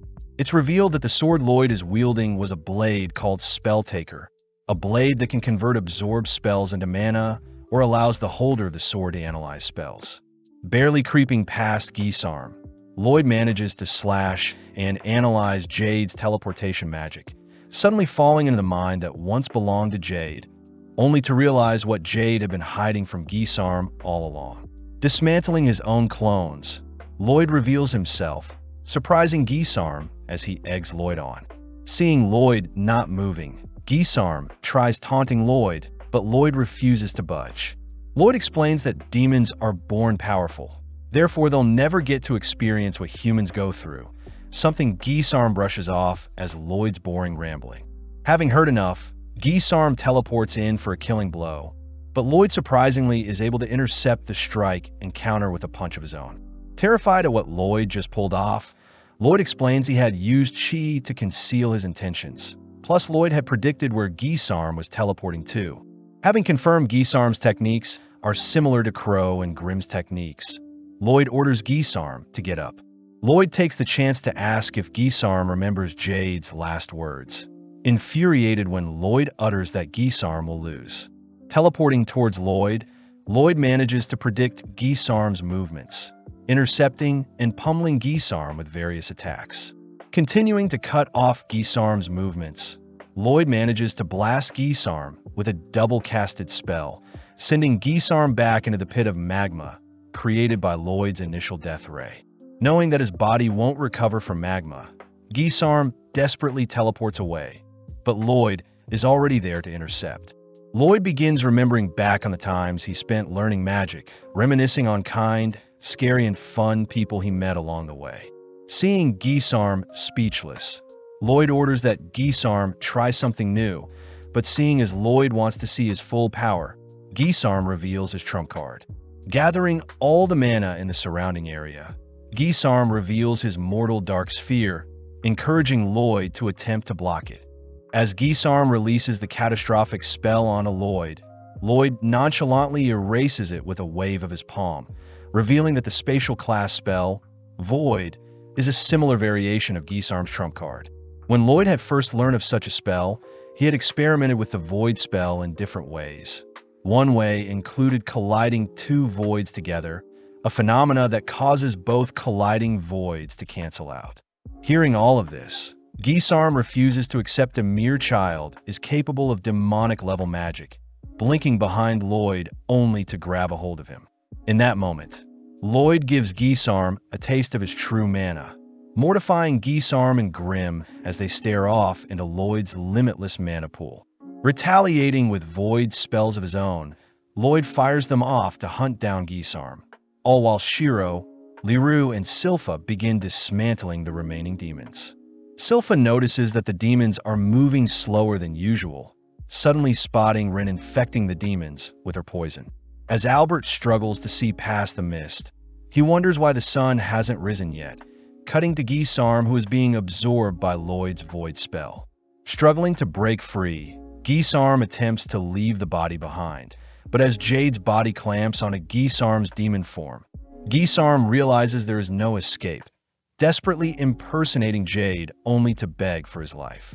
Disgusted by Gisarm's pathetic pleas, Lloyd conjures another void to pinch and crush Gisarm, all hearing Gisarm's frustrated cries for help. As Gisarm's presence is completely erased between the two voids that decimate each other, the dark clouds disperse to reveal the long-awaited sunrise, but Lloyd catches a glimpse of what remains from Jade. Flashing back, Jade had once told his guild about the rumors surrounding Lloyd the Seventh Prince, speculating that the Seventh Prince was a prodigy and may be able to lift the curses on the Blighted. With Rin realizing that Jade's speculations were correct, we cut to later that day, where Lloyd is seen helping set up a burial for the deceased. Grimm is curious as to how Lloyd ended up predicting Gisarm's movements, but Lloyd states that after analyzing Jade's teleportation, it was quite easy to calculate an endpoint for each teleportation. Grimm is amazed Lloyd won the battle so easily, but Lloyd reveals that Gisarm wasn't to be toyed with, as it was ultimately Jade who had deciphered the teleportation spell before he passed, explaining why Jade had warned Gisarm along with the reason why he was smiling before he had passed. All Jade had to do after was to simply wait for the day someone would dive into his memories and make use of the spell's weakness to finish of Gisarm. With Rin secretly listening in to Lloyd and Grimm's conversation, she prepares to thank Lloyd for all he's done, but Albert suddenly appears. Approaching Lloyd, Albert asks if Jade was behind everything, having heard that Lloyd was simply dragged along with the assassin members. Before Lloyd can confirm such a thing, Albert states that the assassin members have been restrained, since they are still criminals who had kidnapped Lloyd, but Albert does utter that their punishment for such a crime will be to serve Lloyd for the rest of their lives. Raising his sword to Lloyd's neck, Albert reminds Lloyd that the assassin members are now an extension of Lloyd and also their family of Saloon. Albert demands to know if Lloyd understands the brevity of such a responsibility, surprising everyone when Lloyd utters he'll uphold their family name to ensure his new retainers are well-trained. Satisfied, Albert kneels down, reassuring Lloyd it's okay to ask for help when he needs it. Seeing as everything is settled, Albert takes the chance to give Lloyd a big hug, all whilst Tao arrives, having heard that Lloyd was in trouble. Realizing that she was too late, Tao begins to leave, all whilst Albert chases after her to thank her for fighting off Pazu. With the assassin members being set free, everyone sits down for a tea party. But seeing everyone so stiff, Albert breaks the tension by allowing the assassin members to send Jade off with their own type of celebration. Finally letting loose, both Crow and Tao mourn at the passing of Jade, all whilst Talia attempts to seduce Albert. Brushing off Talia's advance, Albert demands to know all the details behind Lloyd's sticky clothing, all whilst the girls enjoy a refreshing bath. Rin takes the chance to ask Silpha if she can serve Lloyd as well, but Silpha calls for Lloyd to appear, flustering Rin as Lloyd nonchalantly allows it. Hearing Rin continue to doubt herself, Lloyd advises that Rin change her attitude first, reassuring Rin that she'll be accepted no matter who she was in the past, bringing Rin to tears. The season ends with Rin starting her first day as Lloyd's new maid, helping Silpha dress up Lloyd, only for Lloyd to report his adventures to the king, spending the remainder of his free time studying up on some more magic. Continuing from the previous season, we follow Rin entering Lloyd's room to tell him about breakfast. But as Rin greets Shiro and Grim, she is suddenly frightened hearing Lloyd's voice. Lloyd announces that he had perfected the mana block Rin used to conceal her presence, a feat that makes Rin speechless, but she suddenly apologizes, seeing as she was too casual with Lloyd. Lloyd says it's been a couple of days since Rin has been a maid, hearing that she is still struggling with the basic manners and chores she must perform, but regardless, Rin promises to serve Lloyd well. Lloyd says Rin can speak to him casually when they're alone, but Silpha appears, declaring that Rin must not address Lloyd casually no matter what. Lloyd is happy to see Rin is fitting in quite well, but as we cut to later that day, we see that the Lordist Kingdom is undergoing repairs. Lloyd is seen testing out the spring web floors Galilea had installed, all still shocked that Galilea had been elected governor of Lordist Island. But Lloyd reveals he had personally recommended Galilea.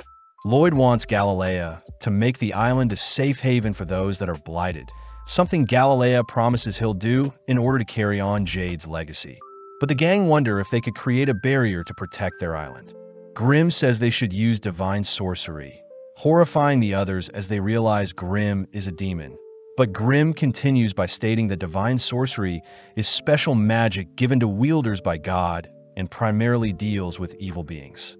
Crow and Talia are skeptical of God's existence, but Grim asks that Lloyd elevate his magic with divine sorcery. But Lloyd hints at some conflict he has with the church in the past. Regardless, Babylon and Rin accompany Lloyd to visit a church, but Lloyd asks why Rin is here, flustering Rin as she says Silpha couldn't make it, plus she just wants to spend time with Lloyd. Babylon says one must serve the church through good deeds before they can be blessed with divine sorcery. So as the gang head inside, Lloyd gleefully greets Father Herbal. Herbal is glad to see that a kid is interested in the church, but upon recognizing it to be Lloyd, Herbal reminds Lloyd that he terrorized them 2 years ago, demanding that Lloyd leave. Right on cue, Escher appears to defuse the situation, reminding Herbal that as holy figures they should forgive when possible, and with Lloyd showing off the adorable Shiro, Herbal agrees to accept Lloyd. With Herbal taking some time to adore Shiro's fluffy fur, he assigns Lloyd, Babylon, and Rin-appropriate attire along with a set of chores to start them off. Sadly, within a few minutes, we see Lloyd bored out of his mind, even accidentally breaking a shiny-looking vase only to mindlessly wander away. Escher cries that Lloyd needs to clean up after his mess, but seeing Lloyd apologetic, Escher says it isn't Lloyd's fault. Escher realizes the broken vase is one of Herbal's favorite antiques, wondering how she'll explain things to Herbal. But Lloyd finally feels bad, agreeing to help tidy up his mess. As Run and Babylon arrive, they ask what Lloyd was like in the past, making Escher reminisce as she says Lloyd only loves magic, suspecting Lloyd is here today to learn divine magic. Apparently 2 years ago, Lloyd would break things as well, having zoned out when doing mundane tasks, and Escher would never scold him seeing how adorable he was. Lloyd wanted Escher to punish him with some divine magic, but Escher says such magic isn't used for discipline, and when Escher asked Lloyd to sing together and annoyed Lloyd left the scene. Out of nowhere, a demonic-looking monster had attacked their church, something we now know was Lloyd's doing. But when some of the debris from the monster's rampage flew towards Lloyd, Escher had dived in front of Lloyd to protect him. Strangely, Escher was more worried about Lloyd's well-being, even after sustaining a decent amount of damage, something that made Lloyd regret his decision as he retracted the demon and confessed. Ren and Babylon are horrified at what Lloyd did in the past, but Escher says Lloyd isn't a demonic spawn, still remembering the time when Lloyd sang with everyone and entranced the other singers with his magnificent performance. Escher declares she'll have Lloyd join them for their recital today, uttering that Saria will be coming. But as we cut to Lloyd, we see him notice some men picking on a girl. The men demand the girl apologize for running into them, but Lloyd recognizes the girl to be Saria, his big sister. Saria is seen asking the men if they're good with playing instruments, immediately turned off when she hears the men don't have knowledge in such things, attempting to leave, but the men aren't finished with her.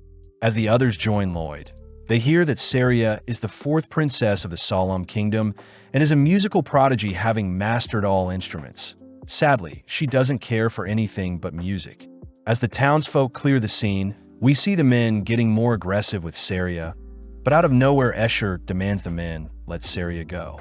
The men get excited to cop a feel of Escher's body, strangely producing some melodic squeals, but off to the side, Herbal cries that today's recital will be ruined.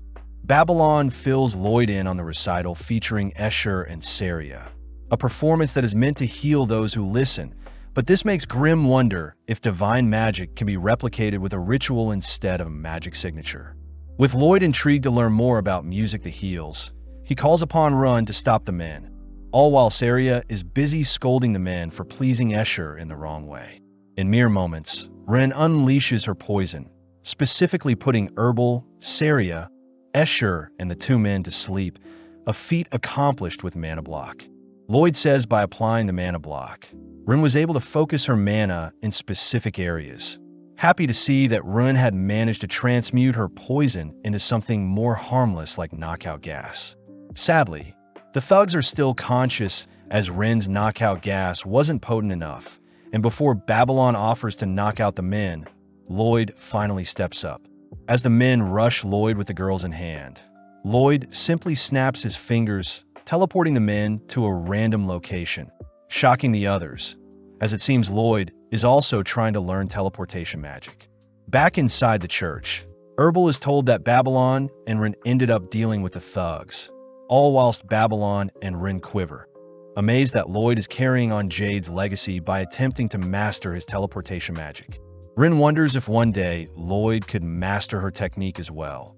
And with Herbal heading off to prepare for the recital, we see Saria lean in close towards Lloyd, having barely remembered Lloyd to be her younger brother.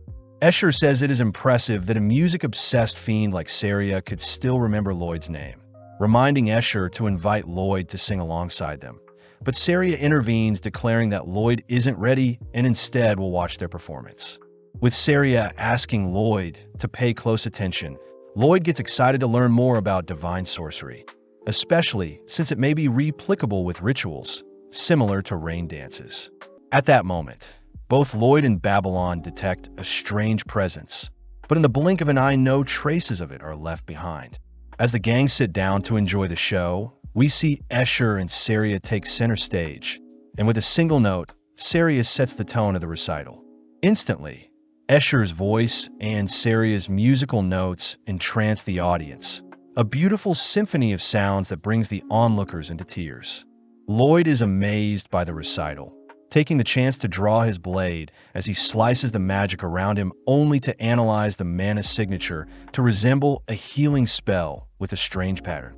As specks of light rain down and heal the audience, Lloyd admits that Escher's divine magic is something he can't learn just yet, but more interestingly enough, Lloyd can sense a gaze watching over the recital. Lloyd says a being very high above them is watching, wondering if it could be one of God's servants, only to teleport away before Run and Babylon's eyes. Having used Shadow Wolf to teleport to the mana signature watching them, Lloyd is seen flying endlessly through space, suddenly smashing into a strange realm filled with clouds. As Lloyd and Grimm explore the cloud-filled scenery, they stumble onto a structure with their culprit sitting atop the stronghold, declaring that the figure before them was the one gazing at them from above. As Lloyd watches on, the strange figure begins thirsting over Saria and Escher's performance, wondering if he could descend onto them and surprise everyone. Out of nowhere, the figure is struck by lumps of cloud, suddenly checking to see who is the culprit only to shriek upon seeing that Lloyd has entered their paradise. Snapping back into character, Jiriel, the angel, introduces himself, a being that serves the 64 deities of paradise. Jiriel asks how Lloyd entered their domain, especially since the wall between the human realm and their one should have kept anyone out, but Lloyd brushes aside the question, asking if he could be taught divine magic. Jiriel scoffs, seeing as a mere human is asking something of it. But Grimm and Lloyd get annoyed at how cocky Jiriel is acting, prompting Grimm to threaten to spill how Jiriel was creepily spying on the girls. Jiriel says he will only bestow divine magic on those worthy, and seeing as Lloyd isn't someone he fancies, Jiriel demands that Lloyd leave. When Lloyd tries asking once more to be taught divine magic, Jiriel conjures several holy swords that instantly dart towards Lloyd's position, but Lloyd erects a barrier to negate the attack. Seeing as Lloyd is refusing to leave, Jiriel says he'll get a little serious, all whilst Ren is seen panicking since Lloyd hasn't returned yet.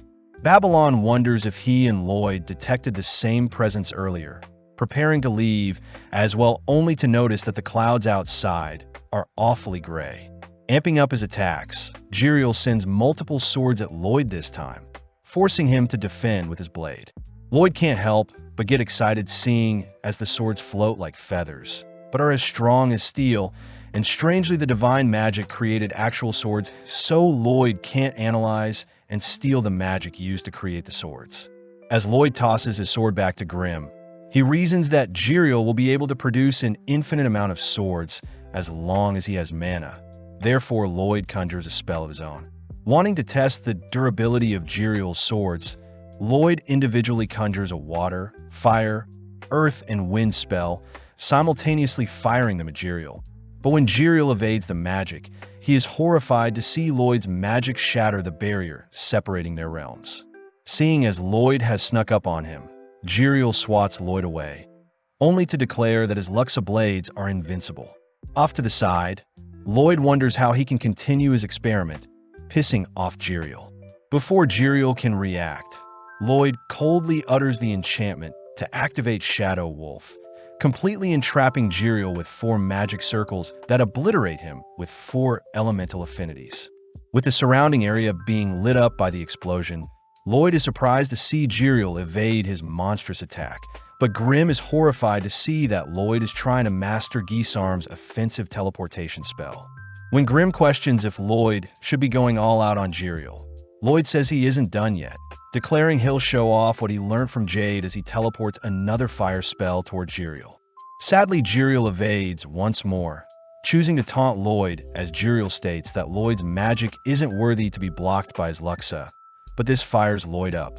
Lloyd racks his brain for a solution to catch up with Jiriel's speed, noting how the cast time of his magic spells are giving Jiriel an opening to evade the attacks. And when Jiriel sees Lloyd deep in thought, he takes the chance to rush Lloyd. Lloyd declares he'll conjure the magic spell and teleport at the moment it fires, perfectly catching Jiriel off guard as he's forced to sacrifice multiple Luxas in order to prevent himself from being burnt to a crisp. Seeing as Jiriel still refuses to give up, Lloyd gets excited hearing that Jiriel's Luxa can infinitely regenerate and duplicate, prompting Lloyd to conjure 4 more elemental spells, but this time, the spells perfectly consume Jiriel. Jiriel cries that he was lying and that there is a finite amount of swords he can create, but having been decimated by Lloyd, Jiriel is seen collapse onto the clouds below with a see-through body. Grimm suspects that since Jiriel is made of mana, his body becomes more transparent the weaker he is, and before Jiriel can dissipate for good, Lloyd begins pumping mana into him to rejuvenate him. Jiriel is touched by Lloyd's act of kindness, amazed that Lloyd was so willing to feed him a huge amount of mana, and as Lloyd feeds Grimm some mana as well, Jiriel offers to form a pact with Lloyd and teach him divine magic.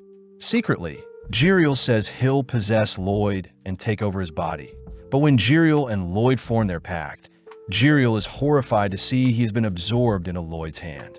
Grimm cries that Jiriel was naive to look down on Lloyd, crying that Lloyd has way more mana than Jiriel. And seeing as he has no choice, Jiriel says to learn divine magic, an angel must engrave their signature onto the caster's soul. Although special use cases like singing are needed to use divine magic, Lloyd is the exception, seeing as Jiriel has formed a pact with him. And as Lloyd begins digging into the essence of divine magic itself, he declares that he's unlocked a new skill. Jiriel mocks Grimm, seeing he wasn't able to bestow anything useful on a Lloyd, but Grimm knows that with his new knowledge on divine magic, Lloyd will be capable of conquering both the netherworld and paradise. Lloyd does admit that he is quite sad to see he picked up divine magic so quickly, revealing that he loves to indulge and study the magic he wants to learn, but seeing as it's still a win overall, Lloyd asks how he can cast the Luxa spell Jiriel was using. With Jiriel asking Lloyd to picture a sword, Jiriel says he is quite impressed by how honest Lloyd's love for magic is, briefly reminding Jiriel of a person that impressed him in the past. As Lloyd manipulates his mana to create his own Luxa blade, Jiriel is horrified to see Lloyd summoning an eldritch-looking monster, a creature with hundreds of bones that wrap around their surroundings. Jiriel says the Luxa changes forms depending on the caster's mana, but before Jiriel can ask Lloyd to continue with his spell, Grimm demands that Lloyd stop before he casts something irreversible. Back with Babylon, he is seen strolling around the church's courtyard, all whilst wondering what this strange smell he's been detecting is. Babylon sees that the nearby flowers are covering up the musk, but wanting to investigate further, Babylon is suddenly stopped by a strange man who asks where Babylon is going. Freezing, Babylon is asked if he wants to be escorted back to the recital, but Babylon says he wants to stay and smell the roses a bit more. The man reveals that he is a pastor that helps guide people around the church, but Babylon points out how the pastor isn't wearing a rosary.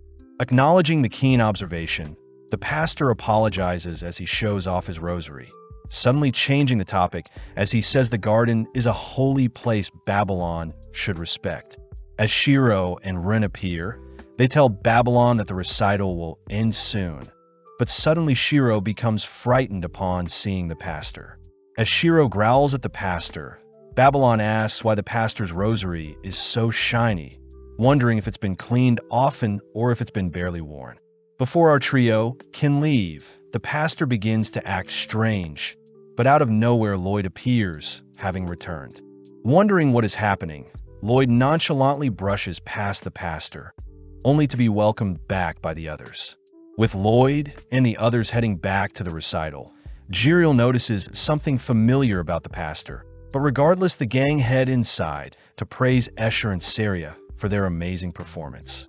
As Lloyd holds back Jiriel from thirsting over the girls, Babylon asks if there is anything special about the garden in the church, but Escher says the garden is where they bury pets that have lost their lives.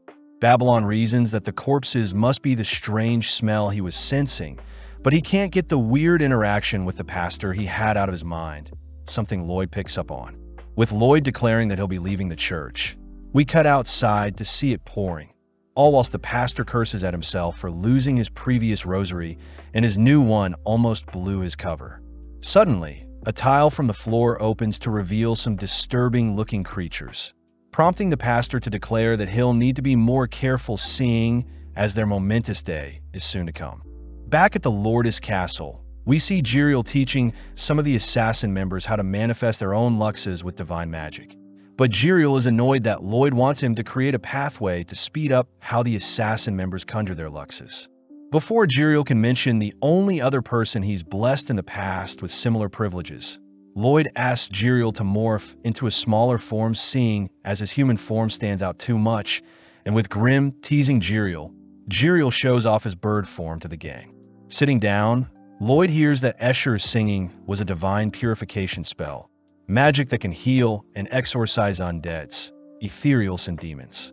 Out of nowhere, the thugs Lloyd teleported appears as they reveal themselves to be workers for the Lourdes Kingdom, and before they can get into a fight with Lloyd, Lloyd blasts them with a light spell that tames them.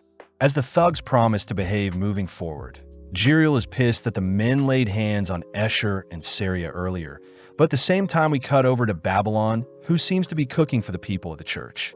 Babylon is revealed to have stayed behind to make up for Lloyd abruptly leaving the church, and seeing as he was taught divine magic as well, Lloyd had given Babylon specific instructions to help out at the church.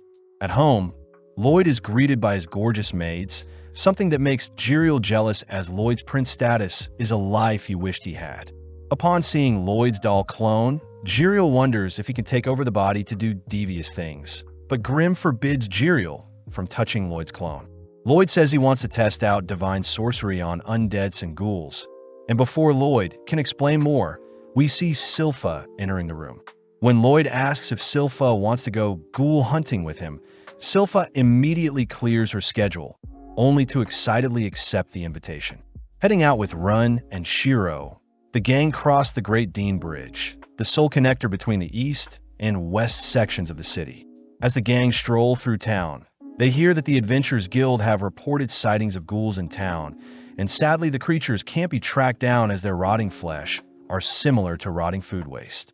Lloyd says his spectral detection can't be used seeing as it's quite crowded, but coincidentally, the gang bump into Escher and Saria, who are out on some shopping.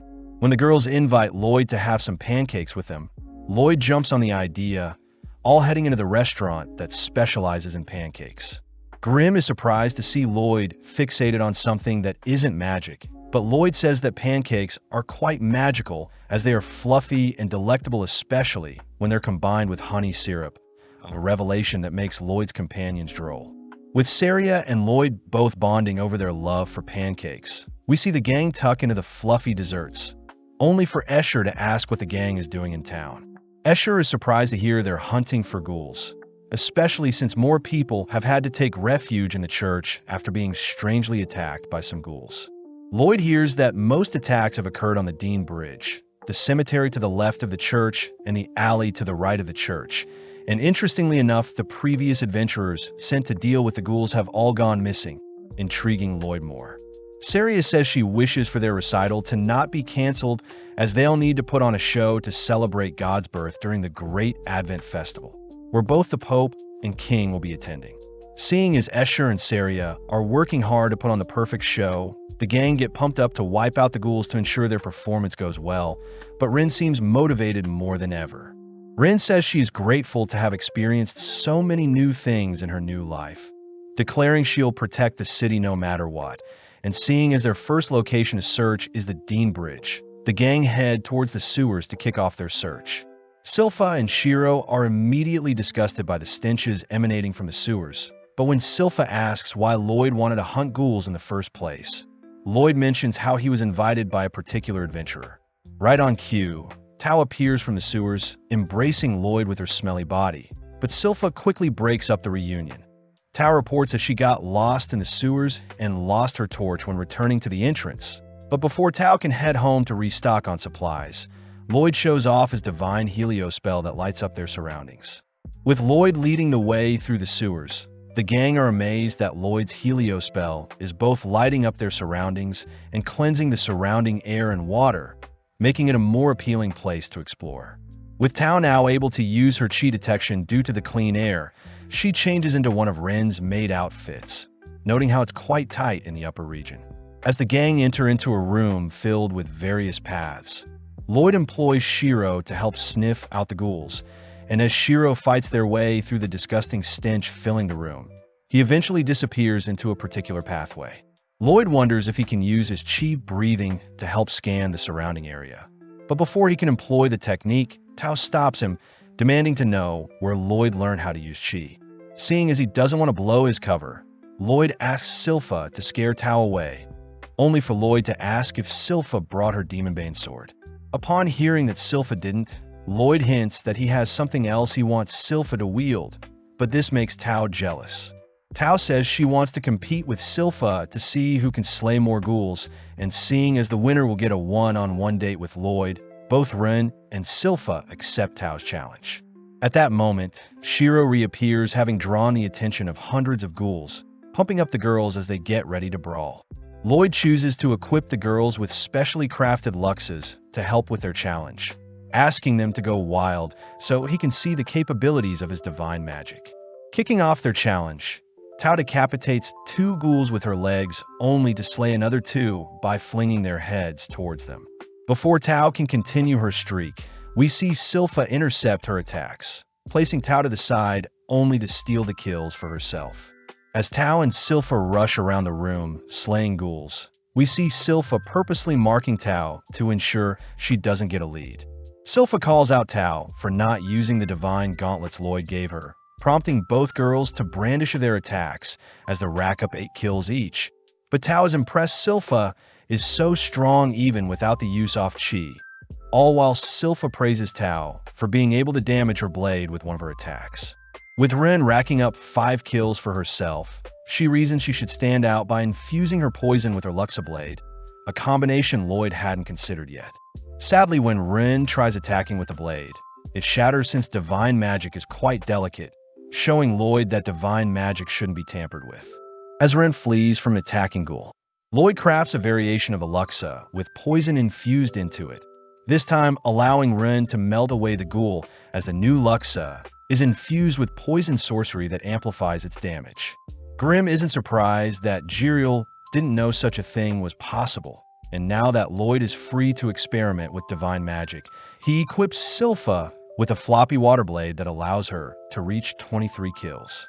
As both Ren and Tao racking up the same amount of kills, we see all 3 girls neck and neck as they rush towards the 2 remaining ghouls.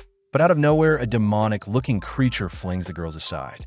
With Lloyd and the creature locking eyes, we cut back to the church where the suspicious priest is seen strangling Father Herbal, and before a weird-looking ghost can possess Herbal, we see Escher speechless upon seeing what is happening. With all 3 girls mortally wounded, we see Rim take note of some thread coming off the demonic creature, and as Tao attempts to rush the monster, it sends out a thread that forces Tao to kneel before it. Lloyd is intrigued to see what the creature did to Tao, but before the monster can reach out to Tao, Silpha swats away its hand. As Silpha and Tao get ready to brawl, we see Rim acting strange, having realized something, but out of nowhere the creature sends out a thread towards Lloyd, but Lloyd chooses to meet the thread head-on. In an instant, the creature is overwhelmed by Lloyd's horrific mana capacity, but is still able to dodge a sneak attack from the 3 girls. Rim cries that the creature's spinal cord and automatic reflexes are an indicator of what it is, and as Lloyd inspects the thread he tore off from the creature, he sees that the thread resembles a miniature spinal cord. In the past, Jade had told Ram about the Neuron Blighted, a man that can create spinal threads that can interfere with people's movements via contact, and with threads wrapped around himself, the man can react faster than most beings. Jade says the Neuron Blighted was used to quell a civil war, a horrific fate for the man, seeing as he too was unable to control his blighted powers, and this caused the man to go berserk and slay both opponents and allies. When no one could slay the man, they put a bullet through his heart and threw him into the nearby sea. But rumor has it that he's become a ghoul that moves on his own. The girls are able to see the spinal threads, panicking seeing as the man is a powerful ghoul, but Lloyd says he has never heard of a ghoul retaining memories from their past life. With the girls rushing the ghoul in tandem, we see the creature toss out hundreds of threads to entrap the girls, ultimately throwing them to the ground. At the church, Escher cries for the priest to stop choking Herbal, but the priest simply calls for his ghost friend to possess Escher, as he'll simply dispose of Herbal's body. As the ghost begins to swallow Escher whole, we notice a single dagger slay the ghost and puncture the priest's arm, revealed to be Babylon, who has come to save the day. Seeing as there is a threat, we see the mysterious priest transform before everyone's eyes, taking on a demonic-looking form. When the ghoul glances at Lloyd, it begins its march towards the boy, but the girls instantly rise up, declaring that they've figured out the monster's tricks. With the girls drawing the luxes, we see the creature shooting out its web of threads once more, but this time the girls manage to make their way through the threads. Before the girls can land lethal blows, the ghoul reflexively defends against all 3 attacks, only to blow Tao and Rem back. Seeing an opening, Silpha thrusts her blade towards the monster, but it manages to catch Silpha's blade, giving Rem the chance to mount the creature. Making use of her poison, Rem begins infecting the monster's brain with her neurotoxins, officially paralyzing the ghoul's spinal threads. Tao rushes in for a kick to the head, only to follow up with a flurry of punches, but she swiftly evades, having detected the ghoul hardening its thread in an attempt to cut her. As Tao leaps back, she sees the hardened thread dicing up the ghouls around her, and as the ghoul leaps into the air and buys time for Rem's paralysis to wear off, it fires off another cage of threads at Tao. Countering with a chi tornado, Tao is able to wrap all the threading around her Luxa gauntlet, only to fling the ghoul towards Silpha. Taking a stance, Silpha welcomes the challenge as she employs a dual blade slash that sends the creature flying. But before the girls can celebrate, Silpha says he was able to block the last second since his paralysis wore off. The girls wonder why Silpha is playing around with such a floppy sword, all still wondering how a blighted being is able to control their powers so well. But at the same time, we see the ghoul taking the chance to flee the scene. The creature utters that its master is at the church, cursing the girls for giving it such a hard time. But before the ghoul can head to the surface to have some fun, we see one of its legs suddenly be burned off.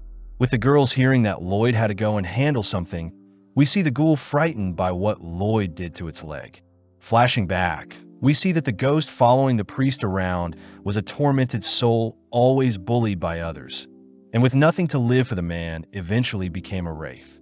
The wraith knew he was only capable of possessing weak souls, and on one fateful day the mysterious priest had gifted the wraith the reassembled body of Neuron Blighted, a being he deemed Civil War.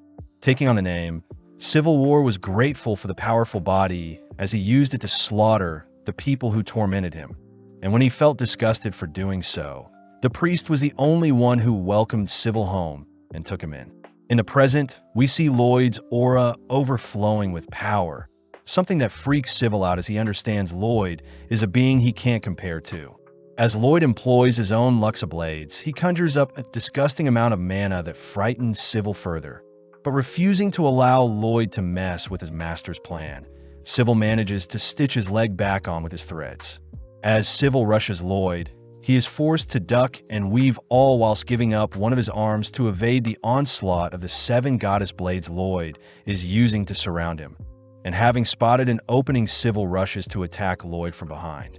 Sadly, Lloyd's perfect barrier halts Civil's attempt, and as Civil and the wraith's life flashes before their eyes, we see Lloyd choose to spare him.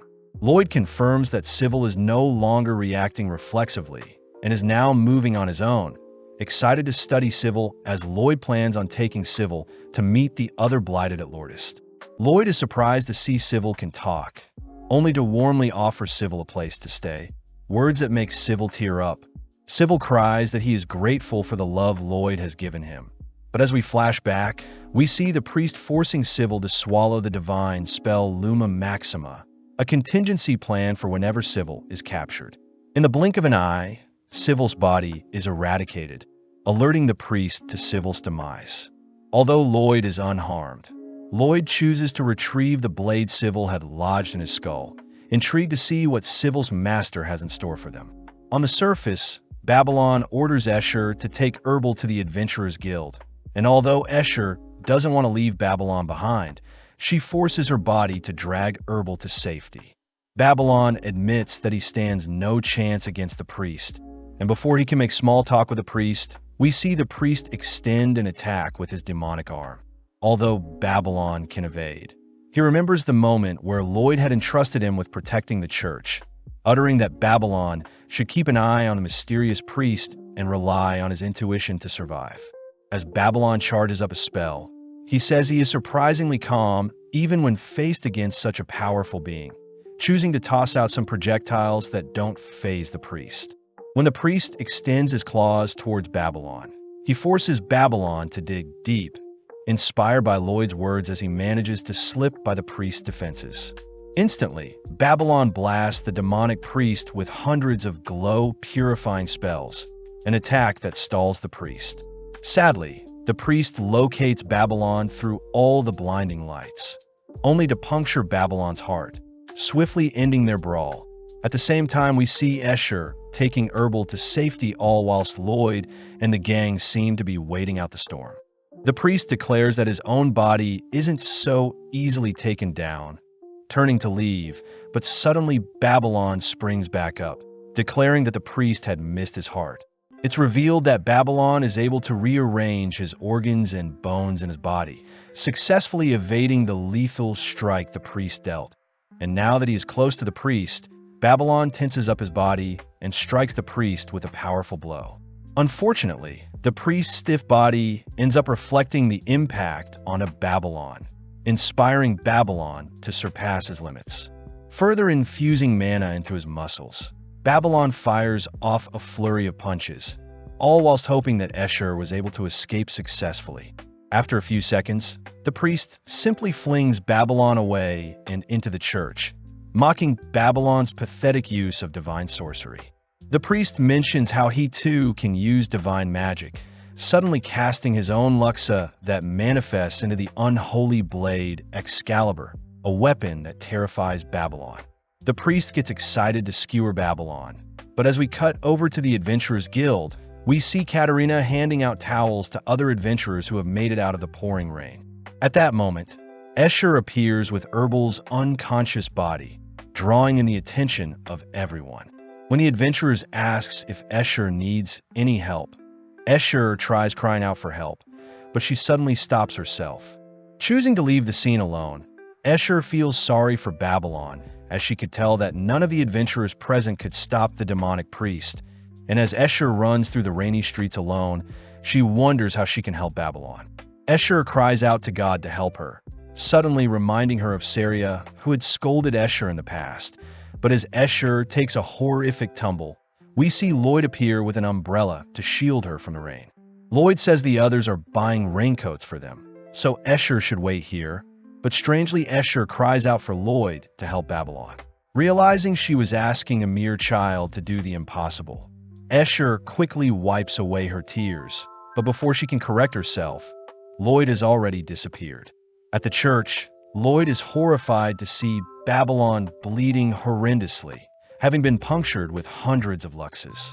Cutting over to Babylon's view, we see him speaking with Jade, uttering that he doesn't regret giving up his life to save Escher's. Before Babylon can ask to catch up with Jade, Jade suddenly points Babylon to some singing that seems to rejuvenate Babylon. And as Babylon heads towards the singing, he nonchalantly passes by two mysterious people. Waking up, it's revealed to be Escher, who had been singing effortlessly to heal Babylon, exciting the assassin members as they cry out that Babylon's been asleep for 3 days.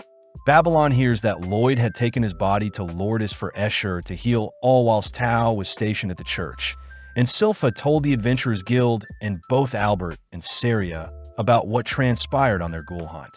Luckily, Escher and Herbal will stay at the Lourdes Kingdom for safety, and any other workers will be housed at the Saloon Mansion. As for Lloyd, we see him arrive just in time to welcome Babylon back, revealing that he and Jiriel had tried healing Babylon themselves. But it was ultimately Escher who stayed up the past 3 days to sing and heal Babylon. Babylon is grateful for everyone's help, choosing to fill everyone in on the priest's ability to shape-shift and use luxes, but Jiriel refuses to believe he blessed such a demonic man. Babylon adds that his glow divine magic did nothing to the monster. But Lloyd says purification magic only works on those who are guilty, and seeing as that monster of man didn't feel bad for harming Babylon, Lloyd declares he'll need to investigate things further. Speaking to Herbal, Lloyd hears that the priest wanted a wraith to possess both Herbal and Escher to further infiltrate the church, swiftly asking Babylon what made the priest suspicious. Babylon simply utters that he was rounding the garden during his free time, and coincidentally he saw the priest. And seeing as Escher had mentioned that the priest hated her singing, Lloyd deduces that something is off with the garden. As the gang return to the church, they're amazed to see the two crooks have been hard at work tidying things up, but Babylon sees that something is bugging Escher. Lloyd asks Tao if anything happened while he was gone, hearing that Katerina came by to learn about the incident, but right on cue Katerina appears. Katerina is clearly pissed off at what the priest had done, revealing that she had reported the attack to the church's headquarters. At the same time, we follow Pope Gaetan receiving news of the attack by the mysterious priest. And when the Pope and his followers hear that the man was using the Luxus spell, they refuse to believe such a monster could have been using divine magic. The followers even begin accusing Babylon of spreading false rumors. But Gaetan silences everyone, declaring that they'll request Katerina to submit some evidence if they want the church to act on anything. Katerina is clearly pissed that the Pope doesn't believe them, apologizing to the gang as it seems the Adventurers Guild won't be of much help to them. But Lloyd declares they'll destroy the garden if it means they can gather some evidence. Herbal reminds everyone that such a sacred place shouldn't be tampered with, but Lloyd says he can't use Shiro, seeing as he's been acting weird lately. Taking charge, Crow uses his cursed speech to command the surrounding crows to help them look for any leads nearby, all while Shiro continues to play with a garden pillar nearby. At that moment, we see Saria arriving with Rem and Silpha, all relieved to see that Babylon is safe, but Saria is more annoyed that Escher skipped out on her recital, choosing to punish Escher with some slaps. Saria asks if Escher will be ready for their recital in 3 days, something that makes Escher flinch, but this makes Babylon speak up. Babylon says Escher may still be in danger, so it would be best to cancel the recital. But with a cold glare, Saria says she'll perform alone and that the recital must go on. As Saria leaves, we see Crow point to a location at the center of the garden that his crows are interested in, prompting Silpha to feel around only to trigger a pressure plate. With a hatch now opening up, we see a dense amount of musk fill the surrounding area, a smell that alerts Shiro. Grinning, Lloyd says the hatch is made of a material that prevents detection by magic and chi. And as Lloyd begins his descent into the basement below, we see Babylon wishing everyone the best. Out of nowhere, Escher cries that she wants to go as well, something the gang isn't opposed to, as we see that Escher needs to overcome whatever is plaguing her mind. Following Shiro, we see him still freaked out by the gang's discovery, but refusing to leave his master behind. Shiro rushes after everyone and into the smell pit. On the other side, we see the gang stumble onto a horrifying sight, all speechless upon seeing various massive green test tubes that seem to be preserving strange entities.